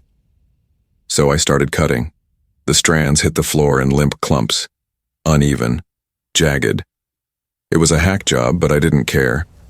Every snip felt like slicing through old layers I didn't need anymore. After, I stood in the steam of the shower until the mirror fogged and my skin turned pink. I used my mom's expensive face mask and queued up this weird, moody indie playlist I found online. For a second, I felt like someone else. Someone braver, cooler, detached. Still wrapped in that illusion, I stepped out into the hallway, naked. Not in a sexy way, just in a totally unself-conscious animal kind of way. Like shedding skin, like claiming space. The house was mine, and I let that sink in. And then I saw it. An open bag of pretzels on the kitchen counter, half-eaten. I froze. My first instinct was that I was just too hungover to remember opening it. But I knew I hadn't. I hadn't eaten anything since last night. And then, beside the bag, I saw something worse. A note. Plain white paper. Folded once. No envelope. Just sitting there. Waiting. I moved toward it slowly, every cell in my body on alert, the kind of quiet that comes before something awful. The handwriting was scratchy, uneven, like someone had written fast or with shaking hands. I was going to leave you a letter, but I see that you're still here. That's all it said. For a long moment, I just stood there, water dripping from my hair onto the tile. I blinked, Once, twice, trying to make the words go away. They didn't. My stomach flipped. My brain scrambled for answers. Maybe Lucas, a joke? But it didn't feel like him. The tone was wrong. There was nothing funny about it. It was clinical, observant, like someone had been watching, waiting for the house to be empty. And now they knew it wasn't. Then I heard it. A soft creak. Upstairs. Just one step. Enough to make the floorboard groan. I didn't move for a second, I couldn't. But then instinct kicked in. I bolted. Ran barefoot down the hall, heart in my throat, skin still wet, hair sticking to my face. All I could think was, clothes. I need clothes. I'm not dying naked. When I reached my room, I stopped so fast I almost fell. There was someone already inside, a man, tall, late 20s maybe, dressed in black, hoodie, jeans. His hair was greasy, hanging in limp strands, his face pale, hollowed. But it was the smile that stopped me cold, slow, rehearsed, like he'd been practicing it in the dark. He didn't lunge, didn't speak, just smiled, and then he said, "Hey, Kayla." My knees locked, my throat sealed. No one called me that anymore. Not since high school. "Eric," I whispered. He nodded. "You look different." Eric Palmer. Jesus. We dated for maybe 3 weeks junior year. He was quiet, intense, kind of artsy. Wrote poems on napkins, carried a sketchbook everywhere. Back then I thought he was deep. Now he looked hollow, faded. He took a slow step forward, then did something bizarre. He reached down, picked up a folded pile of my clothes, jeans, tank top, even my underwear, and handed them to me. "Here," he said, and turned his back. That small gesture broke something in me. It felt surreal, like theater, like we were both pretending this was just an awkward reunion, not a break-in. I got dressed in silence, trembling so badly I dropped the jeans twice. When I was done, I sat on the edge of the bed. He joined me like it was normal. He started talking about high school, about how things made sense back then, how we had something real. He said he heard I was still in town and figured now was the time to say goodbye. He talked like someone narrating a memory that wasn't mine. I nodded, smiled politely, said nothing. For 2 hours we sat there, and then he stood up. "I should go," he said. "You probably have stuff to do." I didn't move, just nodded. He walked out. I waited until I heard the front door click shut before I collapsed to the floor and cried like I never had before. The police came fast, took fingerprints.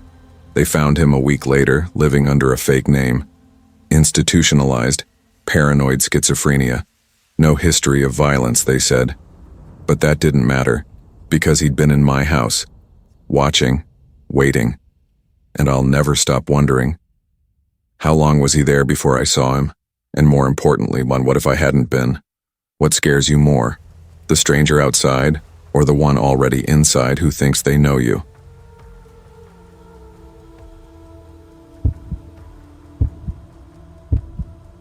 I was 17 the first time I came back to that house after we moved. 2 years after the break-in. 2 years of therapy, of alarms and locks, of sleeping with a bat by the bed. The house was still there, quiet, pale, too clean, like it was waiting to be lived in again. But that day I only drove past it. I couldn't bring myself to stop. It's strange how a place can carry silence like a memory. That silence doesn't just fill rooms. It presses into your chest, into your ribs, like something alive. When I was 15, that house didn't scare me. I liked the quiet. I liked the way it made me feel like I had space to breathe, to think. But I didn't know then what fear actually was. Not the kind in movies with a scream and a sudden cut to black. I mean the real thing. The slow kind that creeps in while you're not paying attention. The kind that waits. My parents bought the house in Westbrook Hollow during the second year of the pandemic. Not brand new, but freshly renovated. Cream siding, modern kitchen, big yard. Too big for just the three of us. It was one of those houses people dream about when they're trapped in tiny apartments. The neighborhood was quiet. Too quiet. The lots were spaced far apart, and the only people close by were the Murdochs, an elderly couple who mostly stayed inside. Dad worked trauma shifts at a hospital in Ashton. Mom did surgical scheduling at the same place. 12-hour days weren't uncommon, 14 sometimes. That meant I was alone a lot. I didn't mind. I was independent. I liked the autonomy. I liked cooking for myself, listening to music loud, staying up late watching Netflix with the volume down low. It felt like I was practicing adulthood, but something about that house never felt right. The basement, especially. It wasn't haunted or anything dramatic like that. Just off. Sound didn't travel well down there, and the air always seemed heavier somehow. My parents talked about turning it into a gym or a rec room, but nothing ever happened. Life got busy, and the space just stayed empty. The day it happened was a Thursday in early October. I'd gone home from school early with a migraine, the kind that makes light feel like glass in your eyes. By late afternoon, the pain had dulled enough that I could stand. I made eggs and toast, curled up on the couch with a hoodie pulled tight, and lost myself in some game or YouTube spiral. Eventually, I dozed off. When I woke, it was still light out. That strange orange kind of light that turns everything a little alien, like the sun forgot how to set properly. The living room was quiet. Too quiet. But there was a sound. Soft. Deliberate. Not loud enough to startle me. Just wrong. Plastic shifting. Then a soft clink. Then the sound of the refrigerator door closing. My blood went cold. No one was supposed to be home. I stayed low, heart pounding, peeking into the hallway. That's when I saw her. She stood in the kitchen like she lived there, barefoot, dirty, wearing cut-off jeans and a stained tank top like she'd just climbed out of a gutter. Her skin was dry and pale, pulled tight across her frame. Her hair hung in greasy clumps. She moved slow, like she wasn't hiding anything. She took a bottle of water from the fridge, opened it, took a sip. I couldn't move. Couldn't breathe. I backed away and bolted for the stairs, mind racing. My bedroom window. That was the only way. The window was unlocked, thank God. I'd never cared before, but in that moment, it saved me. I opened it and jumped. The fall wasn't far, but I landed hard, pain spiking up through my ankle. Still, I didn't stop. I limped across our yard, through the patchy grass and gravel to the Murdoch's house. I pounded on their door like the world was ending. Mr. Murdoch opened it almost immediately. He saw my face and didn't ask a single question, just pulled me inside. His wife appeared behind him, eyes wide, hand covering her mouth. He handed me the phone. I could barely hold it. 911. What is your emergency? There's someone in our house, I said. She's still inside. The cops came fast, 6, maybe 7 minutes, long enough for me to go numb. They went in with guns drawn, lights flashing. I sat on the porch with a bag of frozen peas pressed to my ankle, staring into the fading twilight. When they brought her out, she didn't scream. She didn't cry. She didn't speak. Just walked between the officers like she was walking out of a grocery store. A young cop took my statement. He looked barely older than me. His hands were shaking. She's lucky you weren't asleep longer, he said. What do you mean? He hesitated. She was upstairs, he said, standing right outside your bedroom, holding one of your kitchen knives. That sentence did something to me, broke something. I sat there, staring out at the yard, trying to remember how to breathe. That night, my mom cried so hard her face swelled. My dad walked the perimeter with a bat and a flashlight. The basement door had been forced open, the one we never used. The woman was a drifter, they said, squatting in empty houses, slipping into unlocked doors. She'd been seen in the area before, probably mentally ill. They said I was lucky, but that's not how it felt. Weeks passed. We got security cameras, a new door, a deadbolt for every entrance. But the fear stayed. It lived in the walls. It lived in me. I checked closets before bed, stacked books against the door, slept with a flashlight under my pillow. Nothing ever happened again. Not for a long time. Then last month, while I was home visiting from college, I joked about it over coffee with my mom. "Remember that night?" I asked. She froze, set her mug down gently, took my hand across the table. "There's something I never told you," she said. My stomach turned cold. "After the police left, one of the officers pulled your dad aside. He said she'd been in the house for hours. They found one of our bottles half empty on the coffee table. They think she came in while you were asleep on the couch, sat in the living room, used the bathroom, walked around, just watched you." She wiped her eyes. "There's more," she whispered. "One of the neighbors had a doorbell cam. It showed her the day before walking up our driveway and standing there for nearly an hour, watching, waiting. They think she was learning our routine, planning the break-in. She picked that day because she knew I'd be at work. Your dad would be on a double. You'd be alone. She had a plan," my mom said. "She knew exactly what she was doing." We moved after that. Gated neighborhood, closer neighbors. It helped a little. But sometimes in the middle of the night, I'll still wake up to a sound. Plastic shifting, a soft clink, the creak of a fridge door. And I'll lie there in the dark, frozen, heart racing, praying that silence stays unbroken. Because now I know. It's not always strangers in the dark you need to fear. Sometimes it's the ones already inside. And here's what I keep asking myself years later. If she'd made it into my room that night, would anyone have ever known the truth? Or would I have just been another mystery?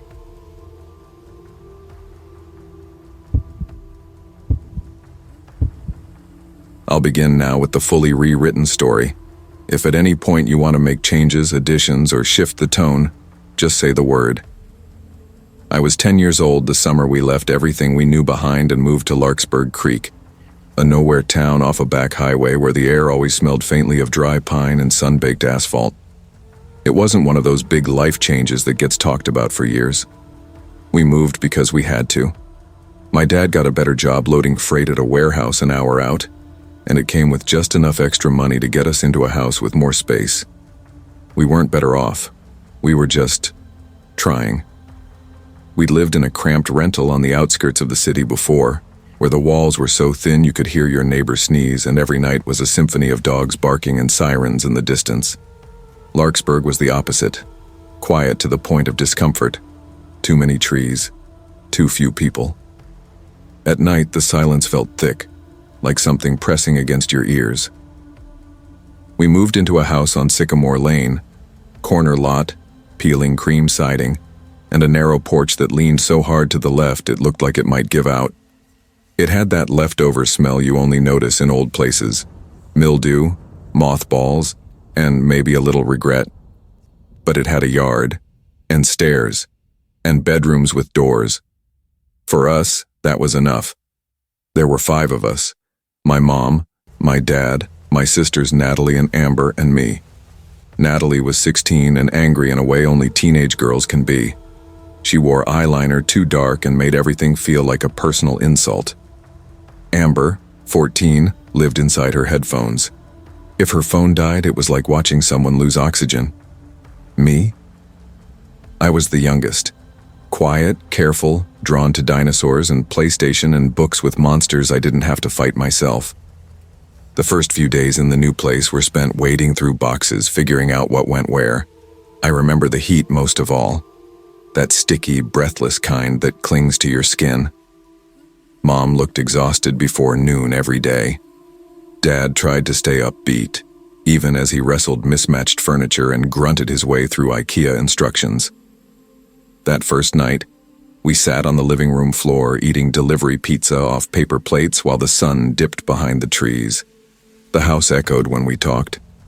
Our voices didn't belong to the walls yet. It didn't feel like home. Not then. Not really ever. I laid out my sleeping bag in my new room and stayed up watching cartoons on a little boxy TV we hadn't figured out where to put. It was the first time I'd ever had my own room. No bunk bed, no whispered complaints from a sibling. I thought I'd love it. I didn't. There was something off about the house. The way the floors creaked, even when no one was walking. How the windows shook slightly, even when the wind outside was still. I didn't have words for it at the time. Just a feeling, like the house was holding its breath, waiting. I started noticing the little things first, the odd patterns in the noise of the pipes at night, the hallway light flickering sometimes, but only when I was alone. But I convinced myself it was just nerves. New place, new town, everything unfamiliar. That changed the third night. It was late, past midnight. I was on the floor of the family room, deep into a game I'd borrowed from the neighbor's kid. Jack and Daxter, something mindless with bright colors and goofy voices. Dad passed through on his way to bed, drying his hands on a dish towel. "You still playing that thing?" he asked. "Just a little longer," I muttered, not looking up. He ruffled my hair on his way out. "Don't stay up all night." "I won't." The house slowly folded into silence after that. A toilet flushed somewhere upstairs. The fridge kicked on. Then nothing. And then something. It was faint, a crunch, like someone stepping on gravel or brittle leaves. Not inside, just outside the window behind the TV. At first I thought I imagined it. I muted the TV and sat completely still. The only light in the room came from the screen. Everything else was just black glass. Then I saw it. Movement. A flicker in the reflection on the window. Something passing by. Too close. I didn't see a face. Just the outline of someone. A person. Walking right past the window like they belonged there. Like they were checking something. I stood up slowly, one foot after the other, each muscle in my legs stiff and unwilling. I crept into the kitchen. There's a window above the sink. From there you can see the backyard clearly. The moon was out. The swing set that came with the house was still. The grass swayed, but nothing else moved. I was about to breathe again when I heard it. Rattle. The sound of the back door handle being jiggled. Not once, not maybe. Clearly. I froze. Rattle again. Deliberate. Not a knock, not a mistake. They were trying to get in. I didn't think. I ran, bolted. My heart was in my throat, breath coming in short bursts as I tore up the stairs and into my parents' room. "Dad! Someone's trying to open the door." He jerked awake, stunned for a second, then moving faster than I'd ever seen. He grabbed the aluminum bat from the hallway closet, the one he always joked about as our security system. My mom was asking questions I couldn't answer. I couldn't talk. My hands were shaking too hard. Downstairs, he flipped on the floodlight. And that's when we saw him. A man, running, across our backyard. Dark clothes, hunched low, vaulting over the fence and vanishing into the line of trees that bordered the end of the yard. My dad unlocked the door, stepped outside, jaw clenched tight. There were scratches just beneath the handle. Thin, jagged, fresh. Something had tried to pry the lock. Not to steal, to get inside. That night, none of us slept. And I stopped feeling safe in that house. Completely. A month passed before he came back. It was a Saturday night. My parents were across town. Natalie was sleeping over at a friend's house. Just Amber and me at home. She was upstairs, headphones in, watching something on her tablet. I'd just microwaved a frozen pizza and was loading up another game when I heard the motion light click on. It's a sharp sound, mechanical, not easily mistaken. I paused everything. Mute. Stood up slowly, crouched near the curtain and peeked. At first nothing. Then I saw him, near the tree line, just standing, not moving, not hiding, just watching. No mask, no weapon I could see, just the same posture. Still, intent. He wanted to be seen. I ran upstairs and banged on Amber's door. "Someone's in the yard."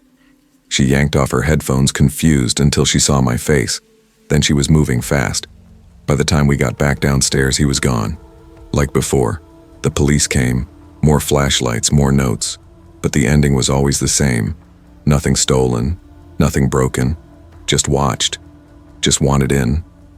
We never found out who he was. We never knew what he wanted, but I'll never forget the way it felt. To know someone was trying to get in not for what we had, but maybe for who we were, or what we represented, or maybe just because he could. Years went by. We stayed. Cameras, locks, bars. None of it ever felt like enough. And I still think about that night. I still wonder what would have happened if I hadn't heard the handle, if we hadn't seen him. If you lived in a house where someone once tried to come in, not to rob you, not to hurt you, but simply to be inside, could you ever really call it home again? Or would you always sleep with one ear open, waiting for the click of a handle in the dark? What do you think he was really there for?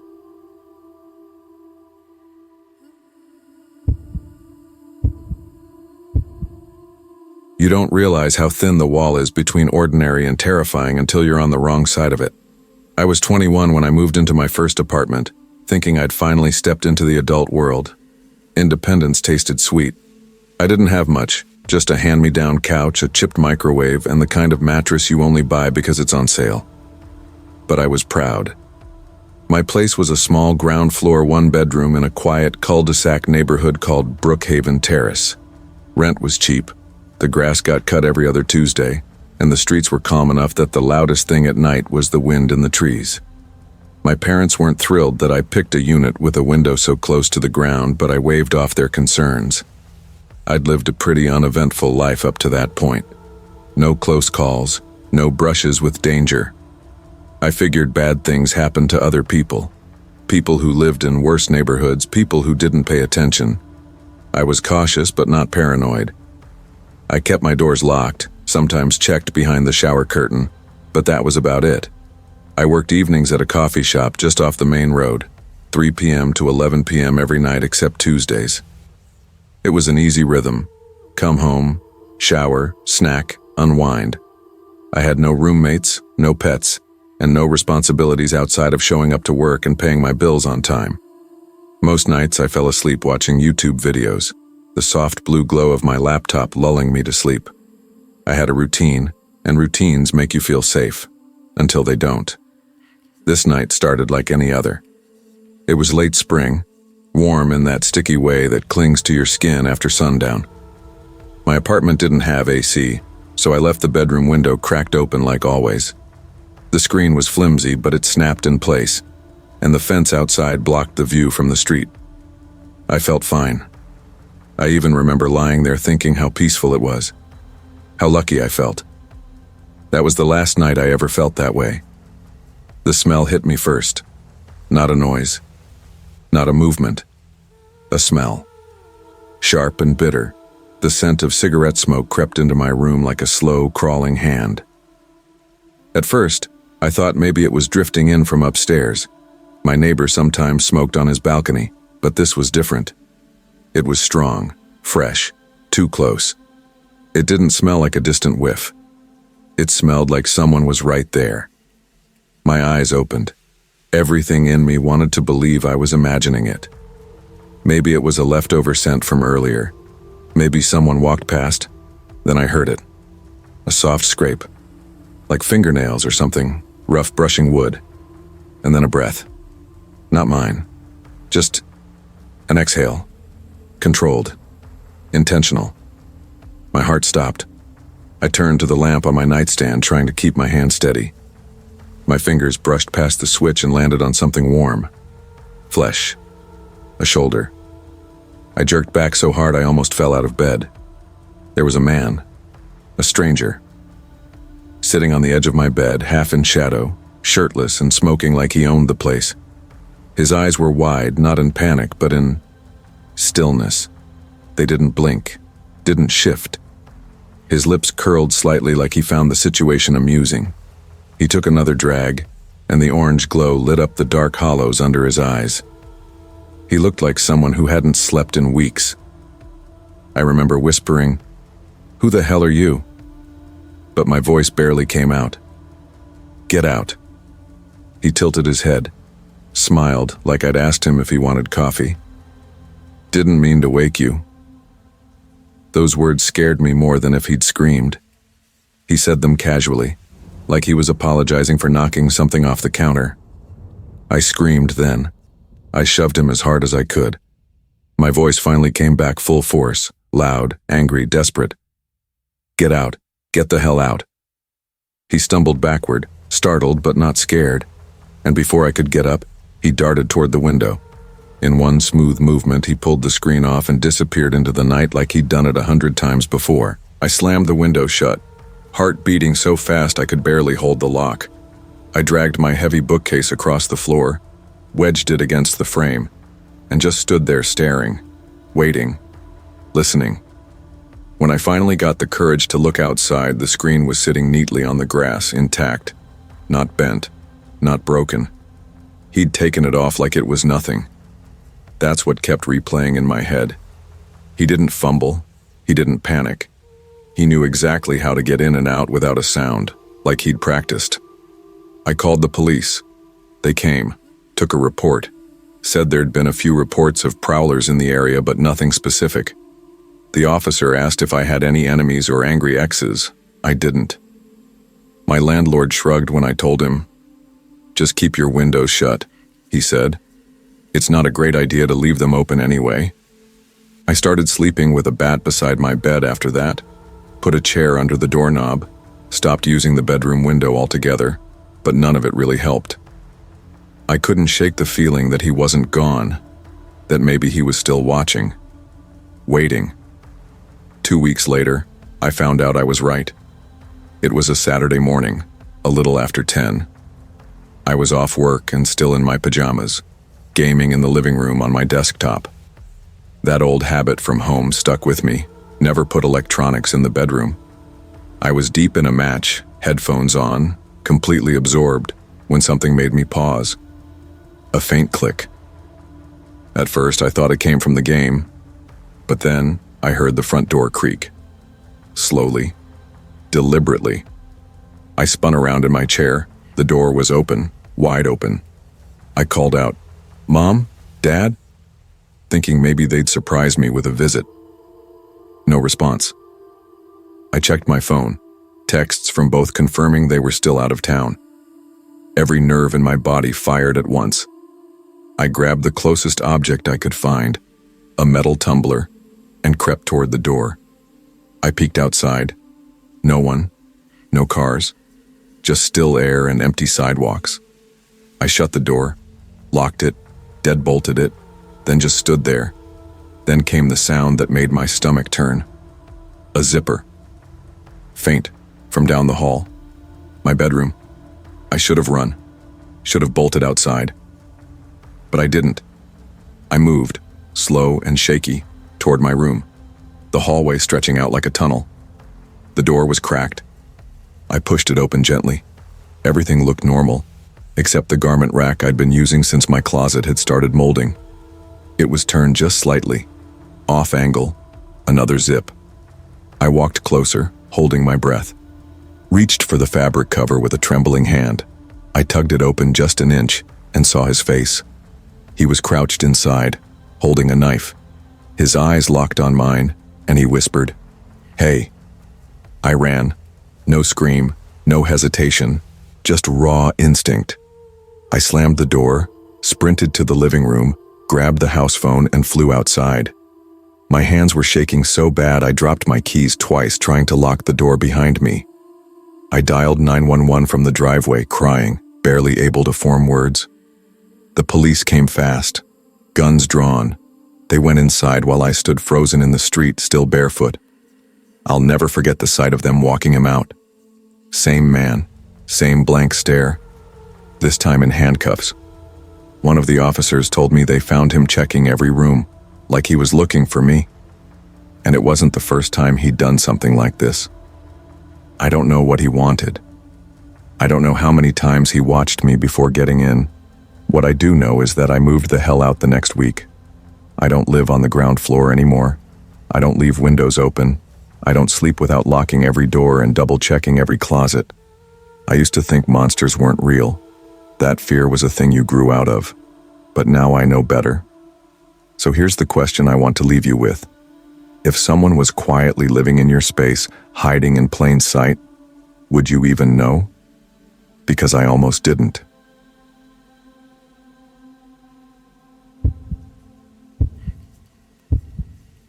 You ever think about how silence can be loud? Not in a poetic metaphor kind of way, I mean real, honest silence. The kind that settles in your bones, that wraps itself around your ribs like it's trying to keep something out, or maybe hold something in. That's the kind of quiet I grew up with. A quiet that hums beneath your skin. That's what it's like out here. Always has been. I live a few miles outside a town called Wren Hollow, Missouri. It's barely a town. One blinking light, 2 gas stations with pumps older than I am, a high school that turns into a community center on weekends, and a Dollar General where half the county seems to gather whether they need anything or not. My place sits about a quarter-mile off the road, swallowed by trees. It used to belong to my aunt who passed 3 winters back. She left it to me with a handwritten note that just said, "This place stays in the family.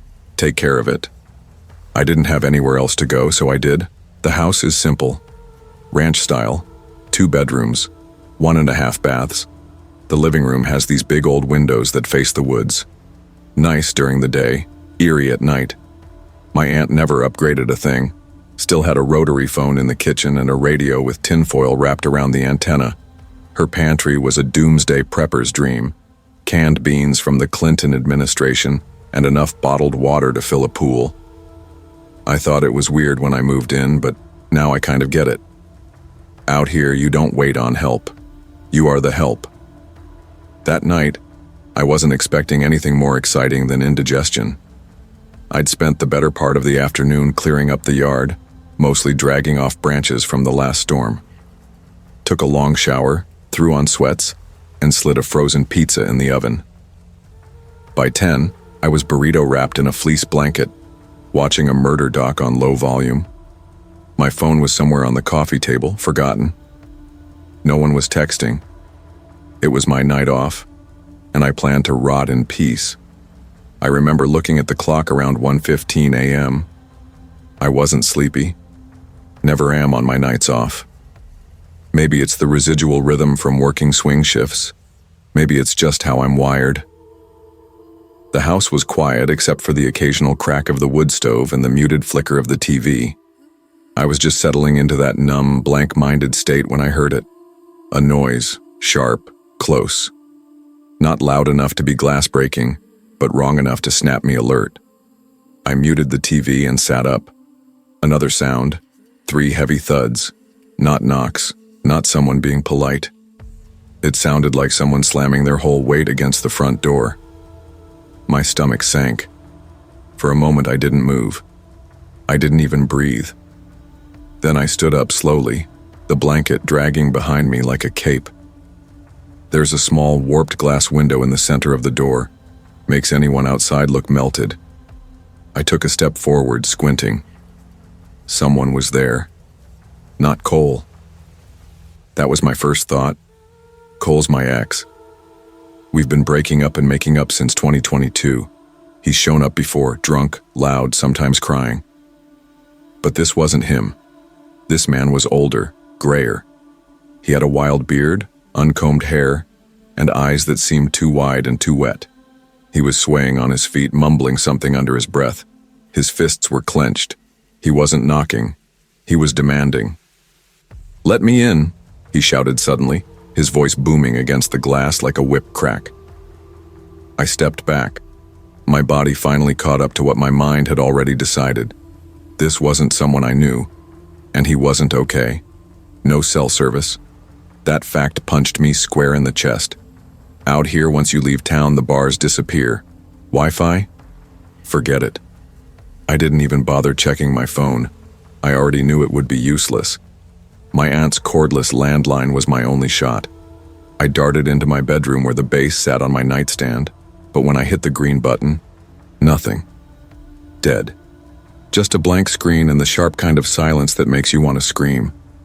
I crouched by the doorframe, listening. The man was still out there, yelling now, pounding on the door like he meant to cave it in. I could hear him pacing, muttering, scratching something against the wood. "I know you're in there," he growled. I wanted to scream back, wanted to tell him to go to hell. But I didn't. I crept back into the hallway, heart racing, and ducked into the bathroom, locked the flimsy twist lock and climbed onto the counter like a child hiding from a monster under the bed. I held the biggest kitchen knife I had in both hands, blade out, elbows locked. He didn't stay at the front door. I could hear him walking around the house. Every few seconds he'd try a window. Tap, tap, rattle. Sometimes he whispered things, words I couldn't quite make out. Other times he growled, "Open up. Just let me in. Just cold out here." There was something wrong with his voice. It didn't rise and fall like normal speech. It scraped. It rasped like sandpaper on bone. My arms were trembling from holding the knife so tight, but I didn't dare move. Then I remembered. The other phone. The one in the kitchen by the back door. I waited until I heard him stomp back toward the front. Then I ran barefoot, knife in one hand, adrenaline in the other. Slid into the kitchen, grabbed the phone off the cradle, and dropped behind the counter. Dialed 911 with shaking fingers. It rang once. Then, 911, what is your emergency? There's a man outside, I whispered. He's trying to get in. I don't know him. I live near Wren Hollow, off Highway 9, near the old quarry. Please, he's hitting the doors. The dispatcher's voice was calm, trained. Officers are en route, but it may take 15 minutes. Can you stay hidden? Yes, I said. My voice cracked. I think so. She stayed on the line, talked to me the whole time, gave me small updates, told me to breathe, to stay low, to keep quiet. The man outside didn't stop. At one point I heard him throw something, maybe a rock, against the siding. It hit with a sickening smack. He laughed after, a broken, choking laugh that made my skin crawl. And then, headlights, shouts. Sheriff's department, step away from the house. The dispatcher's voice changed, softer now. They've got him. You're safe. You can come out. When I finally opened the door, I saw him, kneeling in the dirt, hands cuffed behind him, covered in mud and twigs like he'd been crawling through the woods. He was still muttering, still laughing. One of the deputies walked over to me and said he'd come from a bonfire down the road, got lost, thought my house was someone else's, just a drunk guy, just a mistake. But it didn't feel like a mistake. Not the way he slammed the door, not the way he spoke, not the way he laughed like something inside him had broken years ago and never healed. Now I keep that landline charged, I keep a hammer under the couch, and I added a deadbolt to my bedroom door. Because once you've seen someone's shadow against your window in the middle of the night, once you've heard their fists on your door and their voice twisting through your walls, you don't forget. You change. So here's the question that stuck with me since that night. If help takes 15 minutes and horror is already at your door, what do you really rely on to survive?